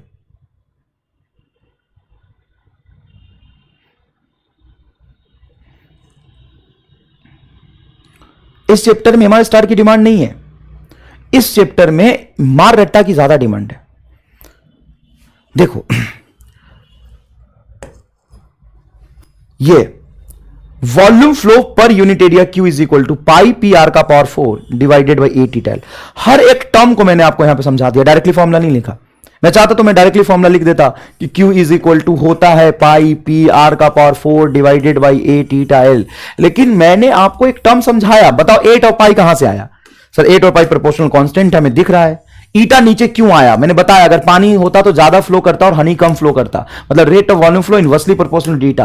अब पाइप जितना बड़ा है, इस पाइप से फ्लो करना आसान है कि इस पाइप से? सर यहां पे अगर प्रेशर डिफरेंस डेल्टा पी लगा दोगे तो ज्यादा लिक्विड फ्लो कर जाएगा पर सेकंड, और यहां से यहां तक जाने में ज्यादा टाइम लगेगा, मतलब इनवर्सली प्रोपोर्शनल लेंथ होगा। प्रेशर डिफरेंस जितना ज्यादा होगा डायरेक्टली प्रोपोर्शनल प्रेशर डिफरेंस होगा। रेडियस जितना बड़ा होगा, मान लो इस रेडियस का पाइप है और एक इस रेडियस का पाइप है, पर सेकंड किससे ज्यादा लिक्विड फ्लो करेगा? पर सेकंड किससे ज्यादा लिक्विड फ्लो करेगा? सर इससे ज्यादा लिक्विड फ्लो करेगा, मतलब रेडियस के पावर 4 के प्रोपोर्शनल होता है। और यहां पे सारी चीजें लिखी है, P is the pressure difference, R is the radius, eta is coefficient of viscosity, L is the length of the pipe. क्या ये आपको फील आया पूरा? हर एक चीज को मैंने आपको समझाया है ना कि क्यों आया, ये ऊपर ही क्यों आया, ये नीचे ही क्यों आया, ये चीज समझाया है ना। अब इसको आपको याद रखना है, मार रट्टा। अब यहां पे मैं आपको फ्लूइड रेसिस्टेंस समझाऊंगा। क्या समझाऊंगा? Fluid resistance. ये क्या चीज है? Fluid resistance of pipe. एक पाइप के लिए फ्लूइड रेसिस्टेंस हम डिफाइन करते हैं। मैंने बता दिया much not a much important for NEET, but हम डिफाइन करते हैं फ्लूइड के लिए पाइप का फ्लूइड रेसिस्टेंस। जैसे नॉर्मल रेसिस्टेंस ऑफ कंडक्टर हम डिफाइन करते हैं। रेसिस्टेंस कैसे डिफाइन करते हैं बोलो? सर रेसिस्टेंस कैसे डिफाइन करते हैं? क्या मतलब? I बराबर होता है V बटा R, इसी को हम रेसिस्टेंस कहते हैं। हाँ ठीक है, इसको हम रेसिस्टेंस कहते हैं। ये हो गया आपका rate of flow of charge. Rate of flow of charge को ही करंट कहते हैं बेटा, dq बाई dt। ये हो गया rate of flow of charge I current, और ये हो गया पोटेंशियल डिफरेंस, और ये होगा रेसिस्टेंस। उसी तरीके से यहां पे पॉइजली इक्वेशन में जब आएंगे, पॉइजली इक्वेशन में आएंगे तो Q बराबर आपने क्या लिखा है? पाई पी। अच्छा मैंने इसको कैसे रटा हुआ है देखो, हमेशा मुझे याद रहता है, मैं कभी भूल भी जाता हूं तो एक दो बार में याद आ जाता है। देखो कैसे, पाई पी आर का पावर 4 बटा 8 ईटा एल, मतलब ये रिदम से आ गया, मुझे याद आ रहता है हमेशा। पाई पी आर का पावर 4 बटा 8 ईटा एल। बाकी कंसेप्ट तो हमें पता है ही कि ईटा नीचे आना चाहिए, नीचे आना चाहिए, पाई ऊपर पी ऊपर आना चाहिए, आर ऊपर आना चाहिए। अब यहां से ये रेट ऑफ वॉल्यूम फ्लो है और ये रेट ऑफ चार्ज फ्लो है। Q इज इक्वल टू, उधर है प्रेशर पोटेंशियल डिफरेंस, इधर है प्रेशर डिफरेंस P बटा 8 ईटा एल बटा पाई आर का पावर 4। इसी को हम कहते हैं fluid resistance. Fluid resistance sir ऐसे कैसे कह देते हैं? इससे कंपेयर करके कहते हैं, कंपेयर करके कहते हैं। जितना पोटेंशियल डिफरेंस होगा उतना प्रेशर डिफरेंस ज्यादा होगा, जितना पोटेंशियल डिफरेंस होगा उतना ज्यादा करंट फ्लो करेगा, जितना प्रेशर डिफरेंस होगा उतना ज्यादा charge flow rate of volume flow करेगा। ये वाला जो है ना, ये फ्लूइड रेसिस्टेंस होगी। क्या आपको ये बात चमका? क्या आपको ये चमका कि 8 ईटा एल बटा पाई आर का पावर 4 ये फ्लूइड रेसिस्टेंस होगा? इसको हम कहते हैं fluid resistance. P divided by 8 eta L divided by pi R का पावर 4, इसको हम कहते हैं फ्लूइड रेसिस्टेंस। हाँ या ना? हाँ या ना? इसको हम कहते हैं फ्लूइड रेसिस्टेंस। क्या बढ़िया समझ में आई ये बात? क्या बढ़िया तरीके से बात समझ में आया? Q is equal to P बटा 8 ईटा एल बटा पाई आर का पावर 4, इसको हम कहते हैं फ्लूइड रेसिस्टेंस। वेरी गुड बेटा, वेरी गुड, बहुत बढ़िया, बहुत बढ़िया, बहुत बढ़िया। अब आपको दो चार सवाल चलिए हम पूछते हैं, दो चार सवाल पूछते हैं। चलिए एक सवाल बनाया मैंने, ये एक रॉड है जिसका लेंथ है R, लेंथ है L, रेडियस है R, इसका लेंथ है L, रेडियस है 2R। Find ratio of fluid resistance. Find ratio of fluid resistance. Ratio of fluid resistance. Fluid resistance का रेशियो बताइए। चलिए बहुत आसान सवाल, फ्लूइड रेसिस्टेंस का रेशियो बताइए। फ्लूइड रेसिस्टेंस का रेशियो बताइए। समझ आया? अनुराग पांडे को समझ आया, उज्जवल मिश्रा तो जवाब भी दे रहे हैं। बहुत बढ़िया बेटा, बहुत बढ़िया। फ्लूइड रेसिस्टेंस का रेशियो बताइए। तो इसका रेसिस्टेंस क्या होगा, इसके बारे में बात करते हैं। इसका रेजिस्टेंस हो गया R1, इसका रेजिस्टेंस हो गया R2। अच्छा रेडियस को ऐसे लिख लेते हैं, स्मॉल r से 2R और ये स्मॉल r। चलिए R1 बताइए। तो 8 ईटा एल बटा पाई, पाई ऊपर था नीचे आ गया, R का पावर 4 ये होगा। दूसरा R2 क्या होगा? R2 होगा 8 ईटा एल, लेंथ दोनों का सेम है, पाई 2r का पावर 4 मतलब 16r का पावर 4। अब दोनों से डिवाइड कर दीजिए, डिवाइड करेंगे सब कुछ कैंसिल हो जाएगा, r1 बाई r2 हो जाएगा 16/1 मतलब 16:1। 16:1 बच्चे जवाब दे रहे 1:16। राघव शर्मा 1:16 गलत है बेटा। सात्विक 16:1। शोएब पठान गलत है बेटा तेरा। नहीं समझ में आ रहा है, एक्सप्लेन इट। ठीक है समझाते हैं आपको। बच्चे सारे जवाब दे रहे हैं, एक बच्ची बेचारी बहुत ही बोली है, कह रही नहीं समझ आया। क्या दिक्कत है बता।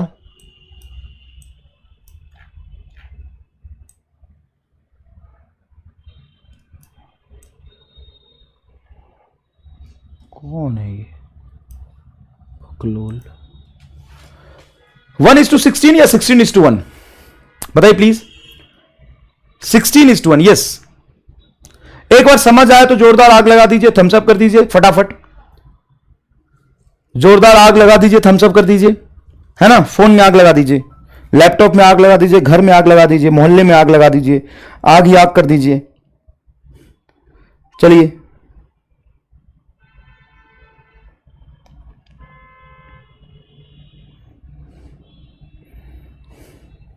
फिर हम आगे बढ़ते हैं।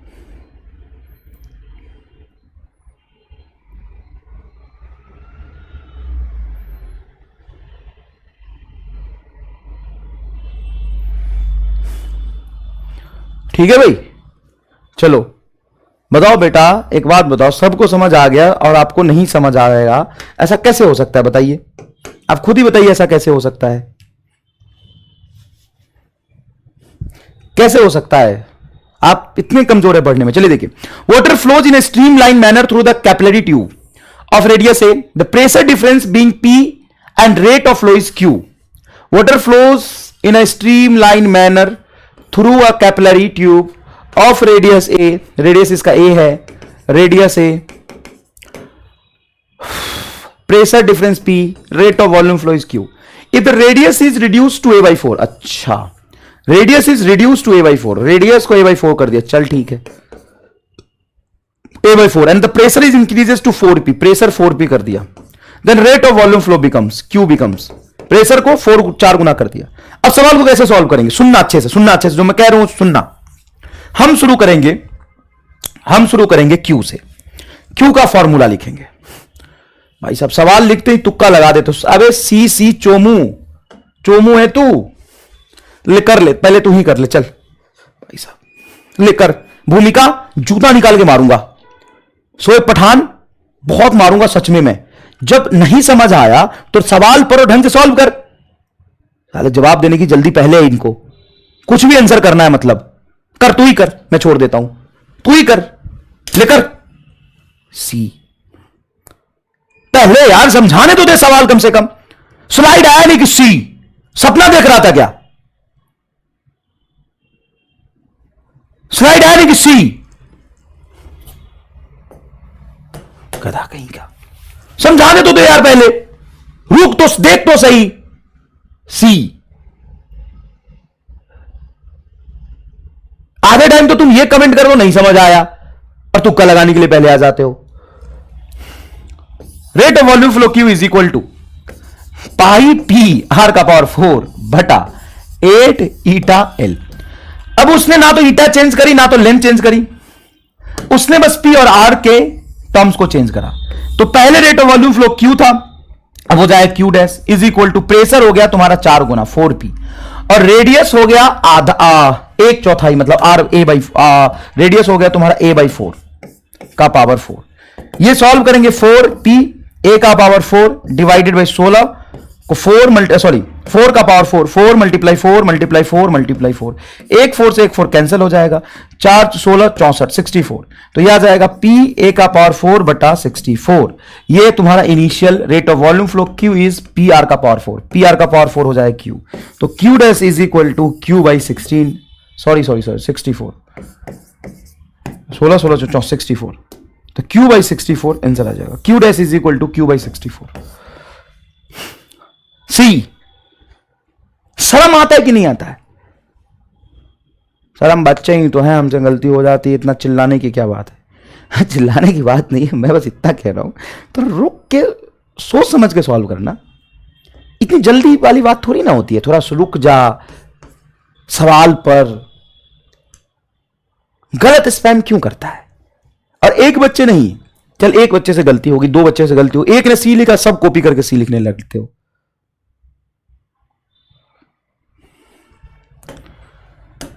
ये आंसर है। बताइए कितने लोगों का डी है? पिंकी पीडब्ल्यू का डी है, चलो एमबीबीएस लवर का भी डी है। Series combination of pipe. ये मान लो एक पाइप है, एक पाइप है, उसको एक दूसरे पाइप के साथ हमने सीरीज में जोड़ दिया। इसका लेंथ है L1, रेडियस है R1, इसका लेंथ है L2, इसका रेडियस है R2। यहां पे मान लीजिए है प्रेशर डिफरेंस P1 और यहां पे प्रेशर डिफरेंस है P2। ये दोनों पाइप के एंड के क्रॉस प्रेशर डिफरेंस है बेटा। ये प्रेशर डिफरेंस है P1 और यहां पे प्रेशर है बेटा P2। ठीक है, तो इसमें रेट ऑफ वॉल्यूम फ्लो बताइए। जब भी सीरीज कॉम्बिनेशन होगा तो याद रखिएगा, स्टेप नंबर 1, सबसे पहले हम आर इक्विवेलेंट निकालेंगे पाइप का। चाहे वो कुछ भी पूछे, हम आर इक्विवेलेंट निकालेंगे। सर क्यों निकालेंगे आर इक्विवेलेंट? क्योंकि आसान है, आर इक्विवेलेंट सिंपल हो जाएगा, R1 plus R2। Series combination में इलेक्ट्रिकल रेसिस्टेंस जैसा यूज होगा।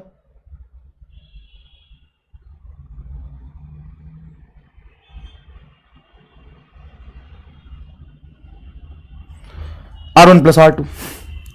तो आर इक्विवेलेंट की फॉर बात क्या हो जाएगी? आर इक्विवेलेंट होगा कितना? तो ये होगा बेटा 8 ईटा, जो भी लिक्विड फ्लो कर रहा दोनों सेम ही जाएगा, सेमी लिक्विड दोनों में जाएगा, 8 ईटा L1 divided by pi R1 का पावर 4 बटा plus 8 eta L2 divided by pi R2 का पावर 4। क्या ये बात आपको फील आ गया? आर इक्विवेलेंट, हाँ ठीक है। दूसरी एक इंपॉर्टेंट चीज, दोनों से rate of volume flow Q1 same जाएगा, क्योंकि आपने पढ़ा था कि सीरीज कॉम्बिनेशन में करंट सेम होता है। सीरीज कॉम्बिनेशन में करंट सेम होता है, हाँ सही बात है। तो रेट ऑफ करंट कितना हो जाएगा? तो टोटल पोटेंशियल डिफरेंस दोनों के बीच में हो गया P1 माइनस P2, टोटल मतलब प्रेशर डिफरेंस बटा आर इक्विवेलेंट। ये हो जाएगा total rate of volume flow Q। ये हो जाएगा total rate of volume flow Q। क्या ये बात आपको समझ में आ गया? बस इतना समझना है। जब Q आपसे पूछे ना, तो Q कैसे निकालेंगे? अच्छा, इसमें यह भी पूछ सकता है, find pressure difference, find pressure difference, find ratio pressure difference, find ratio of pressure difference across two end of these two pipe. बता सकते हैं इसको कैसे निकालें हम? सवाल देखिएगा, पढ़िएगा, ये सारी सिचुएशन दी हुई है बेटा, सारी सिचुएशन दी हुई है। यहां पे सवाल ये है कि find ratio pressure across two end of these two pipe. इन दोनों पाइप के क्रॉस प्रेशर डिफरेंस का रेशियो क्या होगा? मतलब मान लो यहां पे प्रेशर कुछ है P0, मान लिया यहां पे प्रेशर कुछ है P0, तो P1 माइनस P0 इसके क्रॉस प्रेशर डिफरेंस हो गया, और इसके क्रॉस प्रेशर डिफरेंस हो जाएगा P0 माइनस P2। इन दोनों पाइप के क्रॉस प्रेशर डिफरेंस का रेशियो क्या हो जाएगा? प्रेशर डिफरेंस क्या हो जाएगा? कैसे निकालोगे? बड़ा आसान है, बड़ा आसान है। सिंपल सा यहां पे हम एक हिंट यूज करेंगे, मैं हिंट की तरह लिख रहा हूं, hint. Rate of volume flow, rate of volume flow will be same in series combination.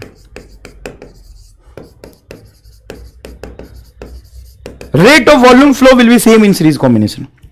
Series combination में rate of volume flow same रहेगा।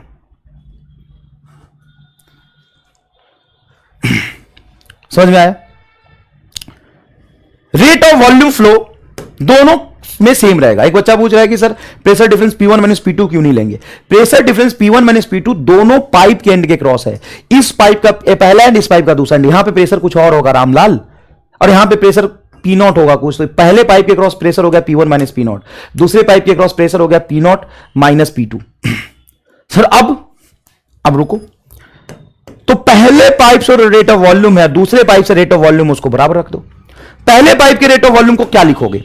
तो पहले पाइप का रेट ऑफ वॉल्यूम Q का फॉर्मूला हम लिखेंगे pi pressure difference P1 minus P naught, पहले का रेडियस है आपका R1 का power 4 divided by 8 eta L1 बराबर दूसरे में रेट ऑफ वॉल्यूम फ्लो, यहां से यहां तक रेट ऑफ वॉल्यूम फ्लो हम लिख सकते हैं। जब इस पाइप का रेट ऑफ वॉल्यूम फ्लो लिखेंगे तो आप सिंपल लिखेंगे पाई, सिंपल लिखेंगे पाई। प्रेशर डिफरेंस यहां से यहां तक का क्या होगा, जैसे मान लो लेफ्ट से राइट की तरफ जा रहा है तो इसका प्रेशर ज्यादा इसका प्रेशर कम, तो आप लिखेंगे P not minus P2 R2 का power 4 divided by 8 eta L2। अब यहां से कैंसिल हो रहा है टर्म को काट दीजिए, आराम से काट दीजिए, 8 ईटा पाई 8 ईटा पाई, ये प्रेशर डिफरेंस बटा ये प्रेशर डिफरेंस आ जाएगा और ये हो जाएगा R2 का पावर 4 बटा L2, ये हो जाएगा pressure difference P1 minus P naught, पहले पाइप के क्रॉस प्रेशर डिफरेंस बटा दूसरे पाइप के cross pressure difference P1 minus P2 is equal to R2 का पावर 4 बटा L2, R2 का पावर 4 बटा L2 इंटू L1 बटा R1 का पावर 4, ये आएगा। ले भाई बोल चमका कि नहीं चमका? हां बिल्कुल सही, आइंस्टीन अल्बर्ट का जवाब एकदम सही है। अभिषेक पांडे का जवाब सही है, सैम्यूल हर्षित का जवाब सही है। ये सारे लोग जवाब तब दे रहे हैं जब मैं इसको लिखने वाला, लिखने से पहले जवाब दे रहे हैं। बिल्कुल बढ़िया बेटा, बिल्कुल बढ़िया, ठीक है। बस अब बात कर लेते हैं parallel combination, parallel combination of pipe. Parallel combination of pipe में कोई खास बात नहीं। सर क्यों नहीं खास बात? क्योंकि असल में करंट इलेक्ट्रिसिटी में पैरेलल कॉम्बिनेशन में कोई खास बात नहीं होता। देखो पैरेलल कॉम्बिनेशन का क्या मतलब है? पैरेलल कॉम्बिनेशन का मतलब है, पैरेलल कॉम्बिनेशन रेजिस्टेंस आपने करंट इलेक्ट्रिसिटी में थोड़ा तो पढ़ा होगा ना। मान लो एक रेजिस्टेंस R1 और ये दूसरे के साथ पैरेलल कॉम्बिनेशन, इसका क्या मतलब है? सर इसका मतलब होता है कि दोनों को पैरेलली मैंने बैटरी से जोड़ दिया, मतलब दोनों के क्रॉस पोटेंशियल डिफरेंस सेम होगा। यहां पे पैरेलल कॉम्बिनेशन का मतलब है दोनों के क्रॉस प्रेशर डिफरेंस सेम होगा। प्रेशर डिफरेंस मान लीजिए यहां P1 है P2 है, तो दोनों पाइप के क्रॉस प्रेशर डिफरेंस सेम होगा। मान लीजिए इसका लेंथ L1, रेडियस है R1, इसका लेंथ है L2 एंड रेडियस है कुछ R2। तो सबसे पहले आपसे पूछेगा कि रेट ऑफ वॉल्यूम फ्लो बताइए, रेट ऑफ वॉल्यूम फ्लो। पहला सवाल ये पूछ सकता है। अब रेट ऑफ वॉल्यूम फ्लो कैसे निकालें? रेट ऑफ वॉल्यूम फ्लो निकालने के लिए क्या मैं यहां पे आर इक्विवेलेंट निकाल लूं? नहीं। क्यों नहीं? क्योंकि मैं नहीं निकालना चाहता हूं। बच्चे लिख रहे हैं आर इक्विवेलेंट ऐसे, R equivalent R1 R2 but R1 plus R2, एकदम सही है बेटा। ये लिख लो या ये लिख लो, या 1 अपॉन R equivalent is equal to होता है 1 upon R1 plus 1 upon R2। और इसको हम सिमेट्रिसिटी से, मतलब करंट इलेक्ट्रिसिटी के सिनोनिम्स में ही लिखते हैं। इसका कोई और बहुत बड़ा डेरिवेशन नहीं है। कहीं किताबों में कहीं कुछ ऐसा नहीं लिखा गया किसी को समझाओ कैसे होगा पैरेलल कॉम्बिनेशन में आ रहे, कुछ नहीं है इसका, कहीं कोई थ्योरी नहीं है। नीट में तो ये है भी नहीं। ये थ्योरी यहां से कंपैरिजन करके ही लाते हैं। कंपैरिजन बेस्ड ही थ्योरी है, कंपेयर बेस्ड ही थ्योरी है, ठीक है। अब बोलो क्या मैं आर इक्विवेलेंट निकाल लूं and pressure difference divided by R equivalent कर दूंगा? नहीं। क्यों नहीं? हो तो जाएगा लेकिन मजदूरी बड़ा हो जाएगा।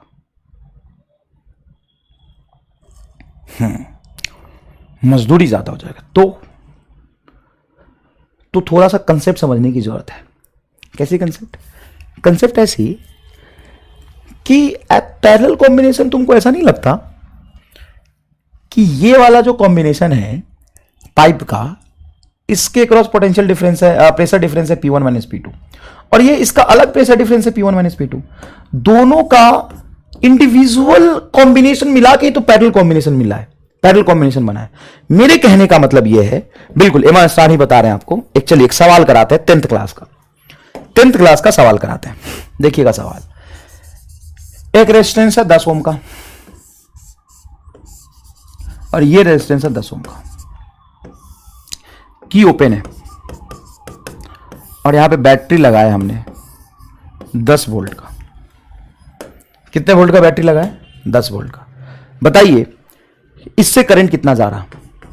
ये R1 है या R2 है? 10th क्लास का सवाल है ये, 10th क्लास का सवाल। बताइए यहां पे करंट I1 कितना जा रहा है? बताइए इसी डायग्राम में बताइए। यहां पे की ओपन है, कितना जा रहा? केशव भारद्वाज जीरो जा रहा है, नहीं दिव्यांक व्यास कह रहे हैं जीरो जा रहा है। चलो पहले कर ले। जीरो कैसे जाएगा भाई, ये बैटरी है 10 वोल्ट का, ये की ओपन है तो ओपन पाथ में करंट जाता नहीं, यहां पे और यहां पे, इस 2 पॉइंट के बीच ही ये बैटरी लगा है डायरेक्ट, तो पोटेंशियल डिफरेंस हो जाएगा 10 वोल्ट, करंट जाएगा 2 एम्पियर। भाई साहब मुझे ऐसा क्यों लग रहा है कि मैं गलत पंगे ले लिया। अक्षय यादव कह रहे हैं 2, कैसे बेटा? भाई साहब भगवान माफ करना मुझे, मैं क्या बोलूं अब। ये ओपन है, यहां पे सटा हुआ नहीं है, ये तार सटा हुआ नहीं है, ये बैटरी लगा है। मान लो इसको पॉइंट बोलता हूं मैं x और इसको बोलता हूं y, तो x और y के बीच बैटरी कितना पोटेंशियल डिफरेंस दे रहा है 10, और यही पॉइंट जब तक कोई बैटरी रेजिस्टेंस नहीं आता वो x ही रहेगा, तो ये भी x है और ये पॉइंट y है तो ये भी y है। तो इस 2 पॉइंट के बीच में पोटेंशियल डिफरेंस कितना है सर? 10 वोल्ट। तो करंट जो ये आपका I1 है वो आएगा 10 बटा रेसिस्टेंस R1, 10 बटा 10 बराबर 1 एम्पियर। 2 एम्पियर कैसे ला रहे थे बबुआ तुम? सबका जवाब 1 एम्पियर है। अब सवाल सुनना, नाउ की इज क्लोज्ड,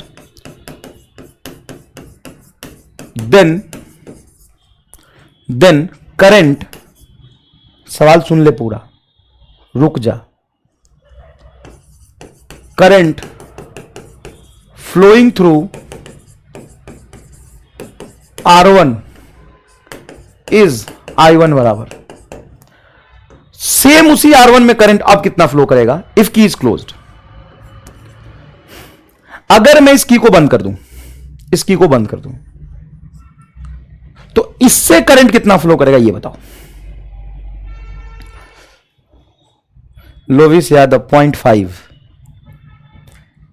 देसी पसंद 0.5।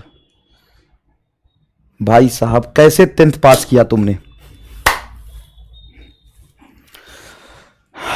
कैसे, किसने 10th पास करा दिया तुम्हें? 0.5।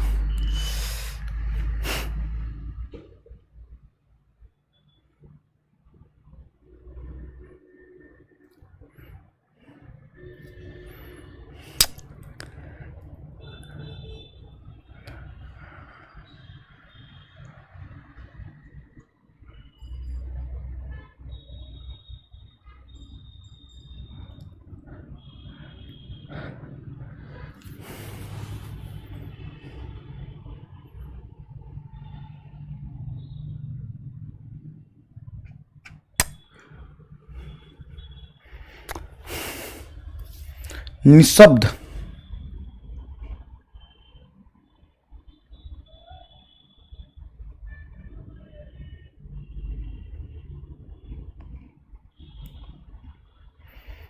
शब्द ही नहीं मेरे पास।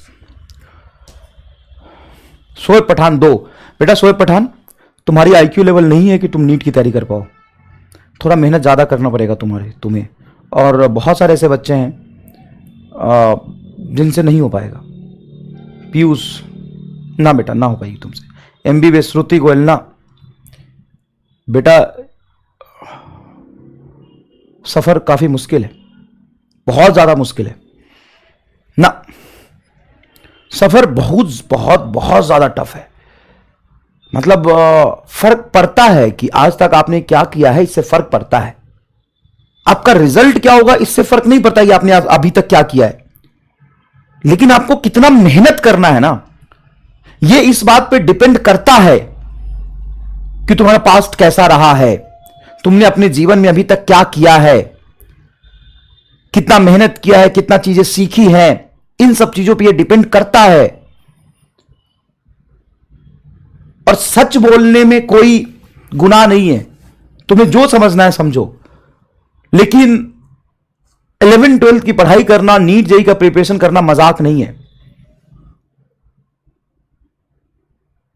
मतलब जैसे तुम्हारे हालात है ना, इतने गिरे हुए हो ना तुम्हारा आईक्यू लेवल, और तुमने जो तुम्हारा जो पास्ट है जहां से तुम उठ के आए होगे तुम अपने गांव के टॉपर, होगे तुम स्कूल के टॉपर, लेकिन तुम निहायती कमजोर विद्यार्थी हो।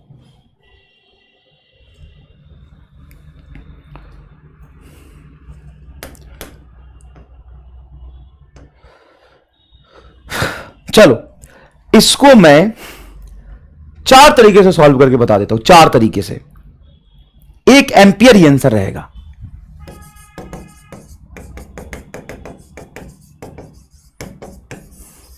सर क्या बात कर रहे हो? जब इसका स्विच ओपन था, जब स्विच ओपन था, ये ओपन था, तब तो इससे करंट जा ही नहीं रहा था, करंट तो सिर्फ इससे जा रहा था। अब जब हम स्विच क्लोज कर देंगे तो इससे करंट उतना ही जाता रहेगा। हां, सेम करंट जाता रहेगा। सर ऐसा तो चमत्कार हो गया फिर। हाँ तो हो गया, सेम करंट जाता रहेगा। कैसे देखो, कैसे देखो, मान लो तुम इसको जोड़ दिए। अब ये बैटरी का पोटेंशियल 10 वोल्ट, इन दोनों को पैरेलल जोड़ो। अरे इतना तो 10th क्लास में पढ़ा होगा। इन दोनों को पैरेलल जोड़ो तो 10 और 10 क्या हो जाएगा? 5। तो आर इक्विवेलेंट हो जाएगा तुम्हारा 5 ओम। जब दोनों को पैरेलल जोड़ दोगे तो, पैरेलल जोड़ोगे तो आर इक्विवेलेंट क्या हो जाएगा? 5।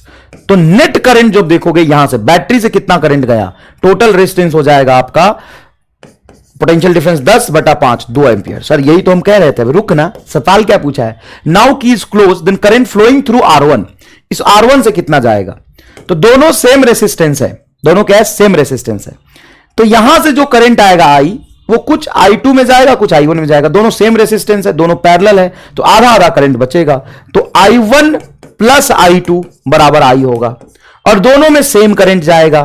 तो आप कह सकते हो 2I1 बराबर 2 एंपियर, I की वैल्यू 2 एंपियर, तो I1 बराबर 1 एंपियर ही जाएगा।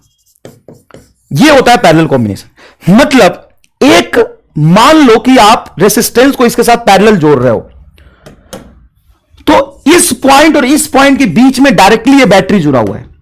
ये जो बैटरी है डायरेक्टली इस रेसिस्टेंस के दोनों एंड के क्रॉस जुड़ा हुआ है। अब तुम ये रेजिस्टेंस लगाओ या ना लगाओ, इस रेसिस्टेंस के क्रॉस पोटेंशियल डिफरेंस तो बैटरी के बराबर ही होगा। और करंट बराबर क्या होता है? पोटेंशियल डिफरेंस बटा रेसिस्टेंस। तो इसके क्रॉस पोटेंशियल डिफरेंस ये बैटरी का पोटेंशियल, और बटा रेसिस्टेंस ये, तो इसमें करंट तो 1 एंपियर ही जाएगा। अब मान लो ये लगा हुआ है, इसको हटा लो, इसको जोड़ दो, तो बैटरी से फ्लो करने वाला करंट चेंज होगा, बैटरी से फ्लो करने वाला करंट चेंज होगा। लेकिन इसमें जो करंट फ्लो कर रहा वो इस पर डिपेंड नहीं करेगा।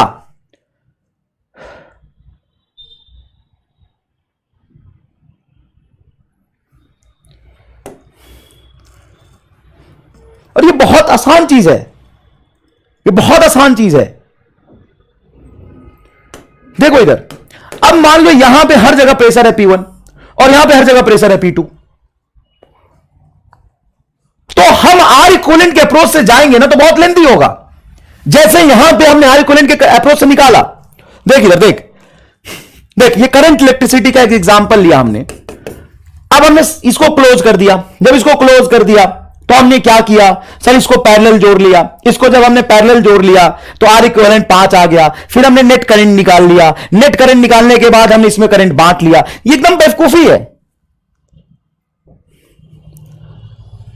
नेट करंट अगर तुम्हें निकालना ही है ना तो डायरेक्ट ऐसे भी तो निकाल सकते हो कि जो इससे करंट फ्लो करेगा इससे करंट फ्लो करेगा, total current Q1 plus Q2 हो जाएगा। सर टोटल Q1 कितना होगा? तो इसका pressure difference P1 minus P2, दोनों के क्रॉस पोटेंशियल डिफरेंस सेम होगा, P1 माइनस P2 पाई, ये रहा आपका R1 का पावर 4 बटा 8 ईटा L1 प्लस दूसरे में जो रेट ऑफ वॉल्यूम फ्लो होगा Q2, वो होगा इसका pressure difference P1 minus P2 पाई R2 का पावर 4 बटा 8 ईटा L2, दैट्स इट।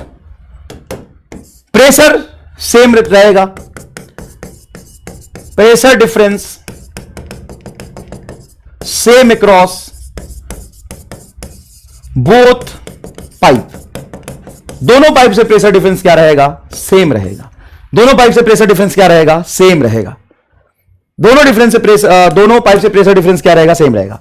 तो ये चीजें आप पढ़ेंगे आगे चल के। चलो ये तो ऐसे ही था, अगर तुम्हें लिखना है या ना लिखना है ये ऑप्शनल है, ये कोई खास बात नहीं है। करंट इलेक्ट्रिसिटी आप तो 12th क्लास में पढ़ेंगे, ये जस्ट आने ही वाला है।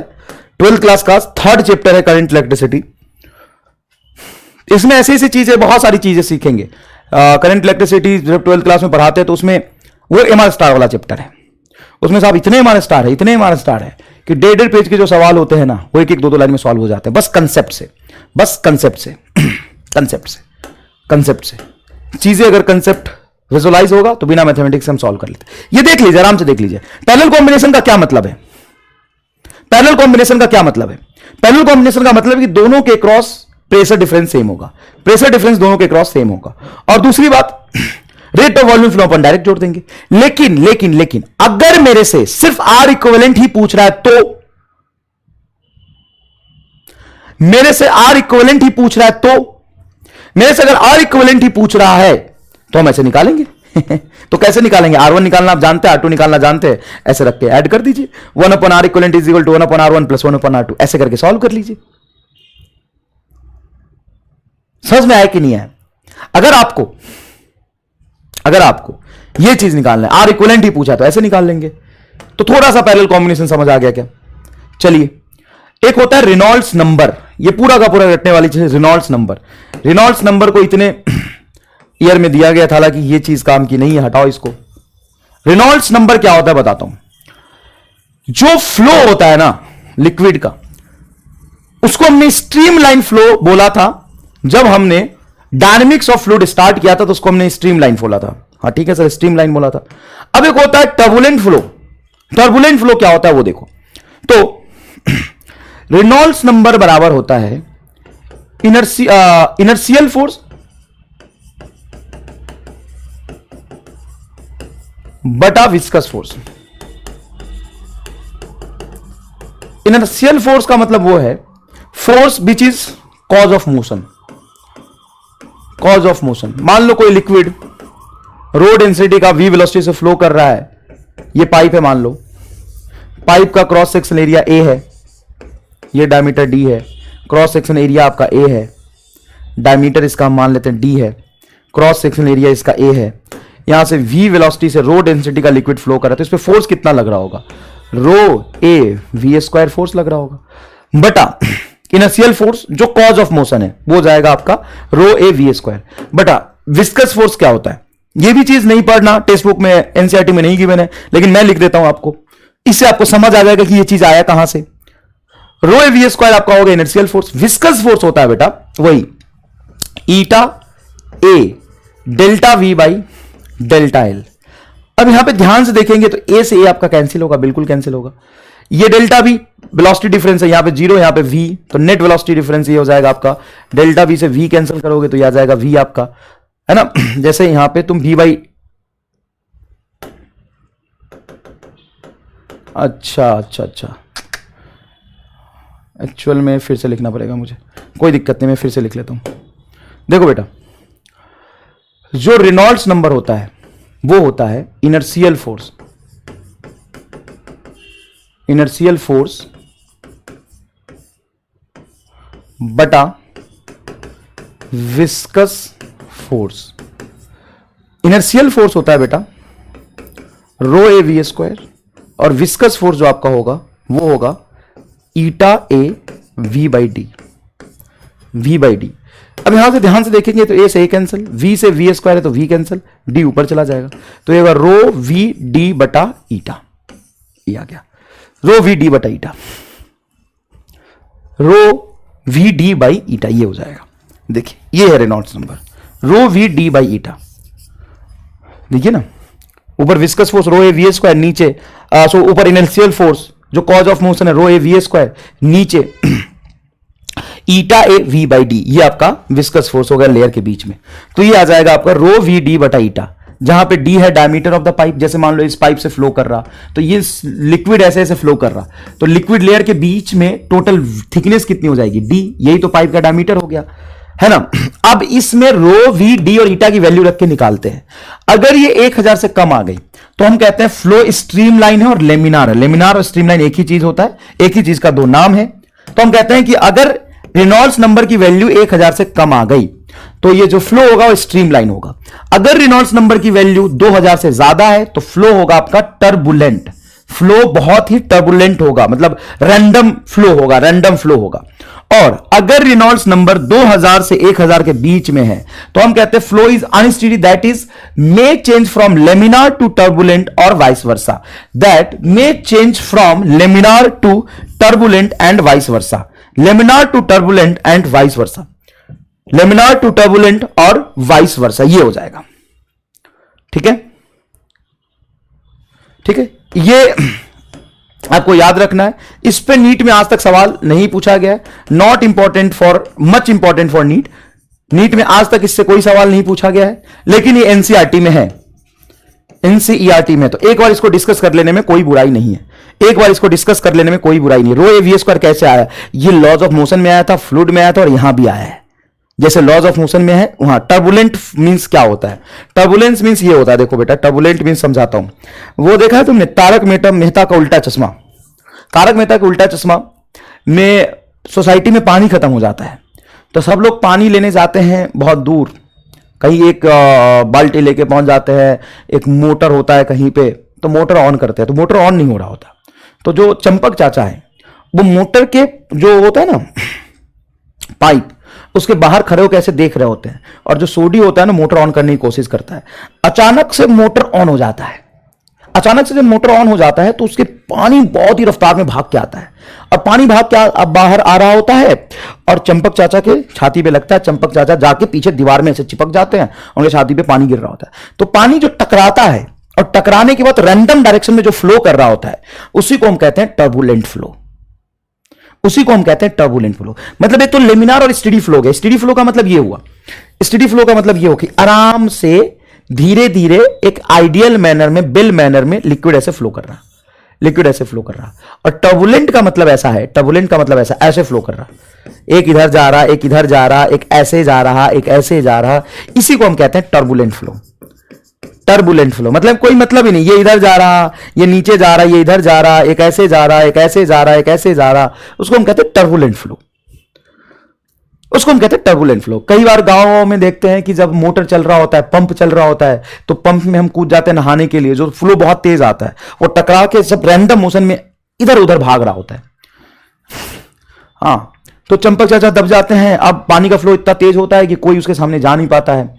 जेठालाल बेचारा अपने पिताजी से बहुत प्यार करता है, चंपक चाचा से, तो जेठालाल बहुत इमोशनल सीन हो जाता है। जेठालाल खुद दौड़ के जाता है और चंपक चाचा के आगे खड़े हो जाता है कि मैं बचाऊंगा अपने पिताजी को, और सारा पानी का जो फोर्स है जेठालाल अपनी छाती पे ले लेता है। ये देख के पूरे जो गोकुल धाम सोसाइटी के लोग हैं बहुत इमोशनल हो जाते हैं, और सब एक दूसरे के आगे आ जाते हैं।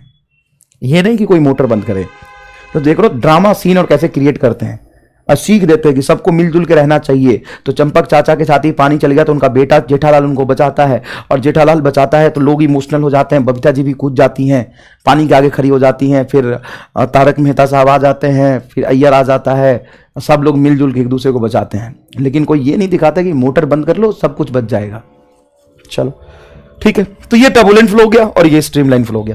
तो ये चीज आपको याद रखना है, मार रट्टा। ठीक है बेटा, ये चीज आपको याद रखना है। ठीक है, चलिए आगे देखिए। अब आया सरफेस टेंशन। इस चैप्टर का सबसे लास्ट सेक्शन है, लेकिन इसको डिस्कस करने में भी थोड़ा सा समय लगेगा, तो अपन सरफेस टेंशन को नेक्स्ट लेक्चर में स्टार्ट करते हैं। अपन डिस्कस करते हैं इफ पॉसिबल हम लोग एक एक्स्ट्रा क्लास रखें, क्योंकि फिजिक्स में कभी एक्स्ट्रा क्लास हुई नहीं है बहुत दिनों से, और सिलेबस हमारा सबसे जो आगे चल रहा था वो थोड़ा सा डगमगाता हुआ पीछे हो गया है। सिलेबस जो सबसे आगे चल रहा था वो डगमगाता हुआ थोड़ा सा पीछे हो गया। इस सेक्शन में हमें पढ़ना है सबसे पहले सरफेस टेंशन, उसके बाद हमें पढ़ना है सरफेस एनर्जी, उसके बाद हमें पढ़ना है ड्रॉप टूटने वाला, ड्रॉप कोलीज एंड ड्रॉप ब्रेक वाला केस, उसके बाद हमें पढ़ना है कॉन्टैक्ट एंगल, और फिर पढ़ना है कैपिलरी राइज। तो एक दो लेक्चर का कंटेंट है, और एक लेक्चर एक्स्ट्रा लेंगे अपन तो हो जाएगा। संडे को लें कि कल मॉर्निंग में ना ले लें?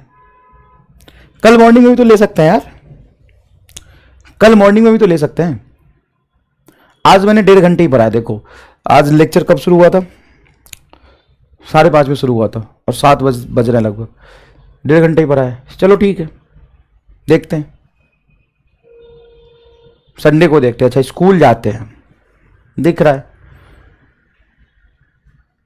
भविष्य, और स्कूल का भविष्य कितना उज्जवल कर रहे हो तुम। चलो देखते हैं, संडे तक देखते हैं, कोई दिक्कत नहीं है। अब इतना ही पीछे नहीं है, बहुत सही चल रहा है, इतना ही पीछे नहीं है। चलिए तो ठीक है बेटा, बहुत बहुत नमस्कार। नेक्स्ट लेक्चर में मिलते हैं। अब सरफेस टेंशन नेक्स्ट लेक्चर में स्टार्ट करेंगे। चलो सरफेस टेंशन के बारे में थोड़ा बात कर लेते हैं। चलो नेक्स्ट लेक्चर में करेंगे, कोई दिक्कत नहीं। ठीक है बेटा, चलिए बहुत बहुत आपका धन्यवाद। नेक्स्ट लेक्चर में सरफेस टेंशन हम स्टार्ट करेंगे।